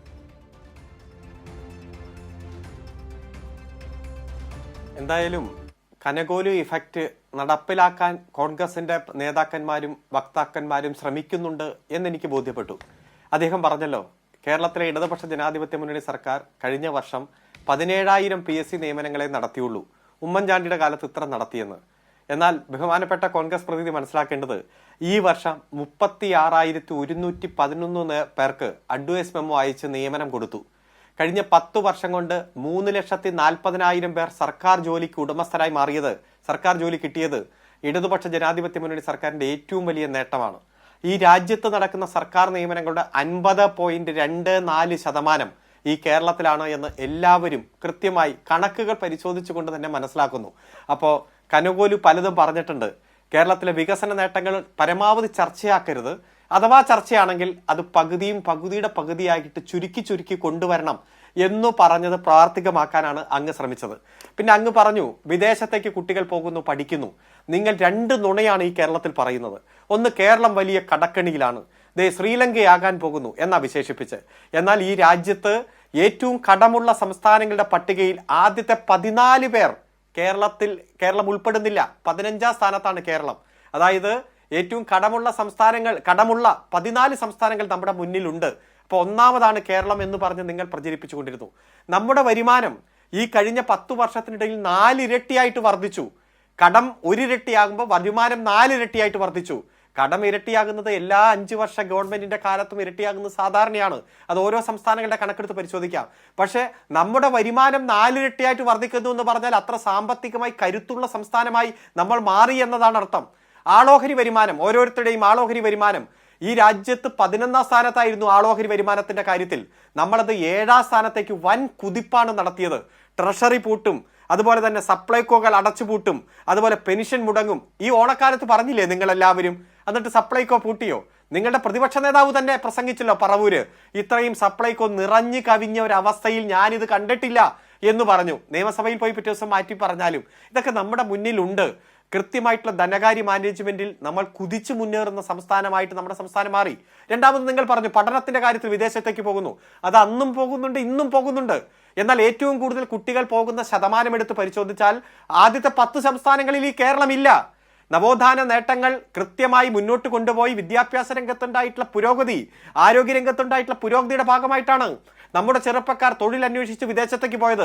അത് ഇവിടെ ഒന്നുമില്ലാത്തത് കൊണ്ടല്ല, മറിച്ച് എന്തിനേയും അറിയാനുള്ള ജിജ്ഞാസയും അതിനുള്ള കരുത്തും വിദ്യാഭ്യാസ രംഗത്തുള്ള പുരോഗതിയും ലോകത്തുള്ള വിദ്യാർത്ഥികളുമായി കടപിടിക്കാൻ പാകത്തിന് നമ്മൾ മുന്നേറി എന്നതുകൊണ്ടാണ്. അതുകൊണ്ട് ഇവിടെ ഒന്നുമില്ല എന്ന് പറയല്ലേ. ഒറ്റ കണക്ക് പറഞ്ഞുകൊണ്ട് ഞാൻ അവസാനിപ്പിക്കാം. ഇവിടെ ഉന്നത വിദ്യാഭ്യാസത്തിന്റെ ഹബ്ബായി ഈ കേരളം മാറി. ആകെയുള്ളത് ഒരു 180-190 രാജ്യങ്ങളാണ് ലോകത്തുള്ളത്. അതിൽ 81 ലോകരാജ്യങ്ങളിലെ കുട്ടികളാണ്. 2620 കുട്ടികൾ ഈ തവണ കേരള യൂണിവേഴ്സിറ്റിയിൽ വന്ന് ഉന്നത വിദ്യാഭ്യാസത്തിന് വേണ്ടി അപേക്ഷ കൊടുത്തു. അതുപോലെ 61 ലോകരാജ്യങ്ങളിലെ 1889 കുട്ടികൾ കുസാറ്റ് കൊച്ചി യൂണിവേഴ്സിറ്റിയിൽ വന്ന് അപേക്ഷ കൊടുത്തു. ഇത് ഈ രാജ്യത്തെ തന്നെ ഏറ്റവും മികച്ച സർവകലാശാലകൾ ലിസ്റ്റ് കേന്ദ്ര ഗവൺമെന്റ് പുറത്തുവിട്ടപ്പോൾ 20-ൽ 3 ഈ കൊച്ചി കേരളത്തിൽ നിന്നാ. 100 കോളേജുകളുടെ ലിസ്റ്റ് വിട്ടപ്പോൾ 21 കോളേജുകൾ ഈ കേരളത്തിൽ നിന്നാ. അങ്ങനെ നിങ്ങൾ എവിടെയൊക്കെയാണോ കേരളം പിന്നിലാണെന്ന് പറഞ്ഞത് ആ മേഖലകളിലെല്ലാം കുതിച്ചു മുന്നേറുന്ന സംസ്ഥാനമായി. 11 ലക്ഷം കുട്ടികൾ പൊതുവിദ്യാലയത്തിന്റെ ഭാഗമായി അന്ന് രാത്രി മലാപ്പറമ്പിൽ ഇരുട്ടിന്റെ മറവിൽ JCB ഉപയോഗിച്ച് സ്കൂളുകൾ അടിച്ചു തകർത്ത, പാഠപുസ്തകം കിട്ടാത്ത, ഉച്ചഭക്ഷണമില്ലാത്ത ആ സ്കൂൾ കാലഘട്ടമല്ല ഇപ്പോൾ. അതുപോലെ തന്നെ ആരോഗ്യരംഗത്ത് വിപ്ലവകരമായിട്ടുള്ള മുന്നേറ്റം സൃഷ്ടിക്കുന്നു. നമ്മുടെ ആശുപത്രികൾ കണ്ടാൽ മൾട്ടിനാഷണൽ ഹോട്ടലുകൾ വരെ തോറ്റുപോകുന്ന സാഹചര്യം കാണുന്നു. അവയവദാനത്തിന്റെ മഹത്തായ മാതൃക എല്ലാ സർക്കാർ ആശുപത്രികളിലും ജനറൽ ആശുപത്രികളിലും നടത്തി വിജയിക്കുന്നത് നമ്മൾ കാണുകയാണ്. അതുകൊണ്ട് നുണപ്രചരണങ്ങളും ആരോപണങ്ങളുമായിട്ട് നിങ്ങൾ പോകുക, കനകോലു സിദ്ധാന്തം നിങ്ങൾ നടപ്പാക്കാൻ ശ്രമിക്കുക. പക്ഷേ എല്ലാ സമയത്തും സത്യത്തെ നുണ കൊണ്ട് മൂടാൻ കഴിയില്ല. അതുപോലെ സത്യാനന്തര കാലമാണ്, സത്യമാണോ നുണയാണോ എന്ന് തിരിച്ചറിയാൻ കഴിയാത്ത തരത്തിൽ പ്രചരിപ്പിച്ച് വിജയിക്കാം എന്ന് നിങ്ങൾ വിചാരിക്കേണ്ടതില്ല. കൃത്യമായിട്ട് അതിനെ പ്രതിരോധിക്കും. ഒരൊറ്റ വർഗീയ കലാപം നടക്കാത്ത നാട്, കഴിഞ്ഞ 10 കൊല്ലമായി നിങ്ങൾ ആരോപിച്ച ഒരു ആരോപണങ്ങളും ശരിയെന്ന് തെളിയിക്കാൻ കഴിയാതെ 1% പോലും മുന്നോട്ട് പോകാൻ കഴിയാത്ത നാട്, സ്വർണ്ണക്കള്ളക്കടത്ത്, ബിരിയാണി ചെമ്പ്, ഈന്തപ്പഴത്തിന്റെ കുരുവിന്റെ രൂപത്തിലുള്ള സ്വർണം, ഖുറാന്റെ ഉള്ളിൽ വെച്ചുള്ള സ്വർണം, ലൈഫ് പദ്ധതിയുടെ ഭാഗമായിട്ടുള്ള അഴിമതി എന്ന് പറഞ്ഞ ആരോപണം, AA ക്യാമറയുടെ പേരിൽ കോടതിയിൽ പോയത്, ജലമെട്രോയുടെ പേരിൽ കോടതിയിൽ പോയത്, ഫോണിന്റെ പേരിൽ കോടതിയിൽ പോയത്, അവസാനം ഹൈക്കോടതി പറഞ്ഞില്ലേ, it is not a public interest litigation, it is a publicity interest litigation എന്ന് പ്രതിപക്ഷ നേതാവിനോട് നേരെ നോക്കി പറയേണ്ട ഒരു സാഹചര്യം നമ്മൾ കണ്ടല്ലോ. രാഷ്ട്രീയ ധാർമ്മികത എന്ന് പറഞ്ഞാൽ പിണറായി വിജയനിൽ നിന്ന് മാത്രം പ്രതീക്ഷിച്ചാൽ പോരാ, താങ്കൾക്കും പ്രതിപക്ഷ നേതാവിനും രാഷ്ട്രീയ ധാർമ്മികതയുണ്ട് എന്ന് തെളിയിക്കുന്ന അഫിഡവിറ്റ് ഫയൽ ചെയ്യാൻ ഈ കേരളത്തിന്റെ പ്രതിപക്ഷ നേതാവിനോട് ഹൈക്കോടതി പറഞ്ഞത് നമ്മുടെ മുന്നിലുണ്ട്. അതുകൊണ്ട് ഇപ്പോ എത്ര വിദേശത്ത് പോയി പണത്തട്ടിപ്പ് നടത്തിയാലും അത് അന്വേഷിക്കും, നിയമത്തിന്റെ മുന്നിൽ കൊണ്ടുവരും. ജനങ്ങൾക്ക് കൊടുത്ത വാക്കു പാലിച്ചുകൊണ്ട് LDF സർക്കാർ മുന്നോട്ട് പോകും. അത് വൻ വിജയത്തിലേക്ക് LDFന്റെ മുന്നേറ്റത്ത് മാറുന്നത് നമ്മൾ കാണും. അധികം മാസങ്ങളൊന്നും കാത്തിരിക്കേണ്ട, ഒരു 4 മാസം കൂടി കാത്തിരുന്നാൽ മതി. നമ്മൾ നമ്മുടെ നിയമസഭാ തെരഞ്ഞെടുപ്പിന് മുമ്പുള്ള കാലഘട്ടത്തിലേക്ക് കടന്നിരിക്കുന്നു എന്ന് പ്രഖ്യാപിക്കുന്ന നടപടികളാണ്, കാഴ്ചകളാണ് നമ്മുടെ നാട്ടിൽ കണ്ടുകൊണ്ടിരിക്കുന്നത്. യുക്തിബോധത്തോടുകൂടി ഈ കാഴ്ചകളെ നോക്കിക്കാണുക എന്ന് വീണ്ടും പറഞ്ഞുകൊണ്ട് ഈ ചർച്ച അവസാനിപ്പിക്കുന്നു. അഡ്വക്കേറ്റ് അരുൺകുമാറിനും റോണി കെ ബേബിക്കും ജയചന്ദ്രനും നന്ദി പറയുന്നു.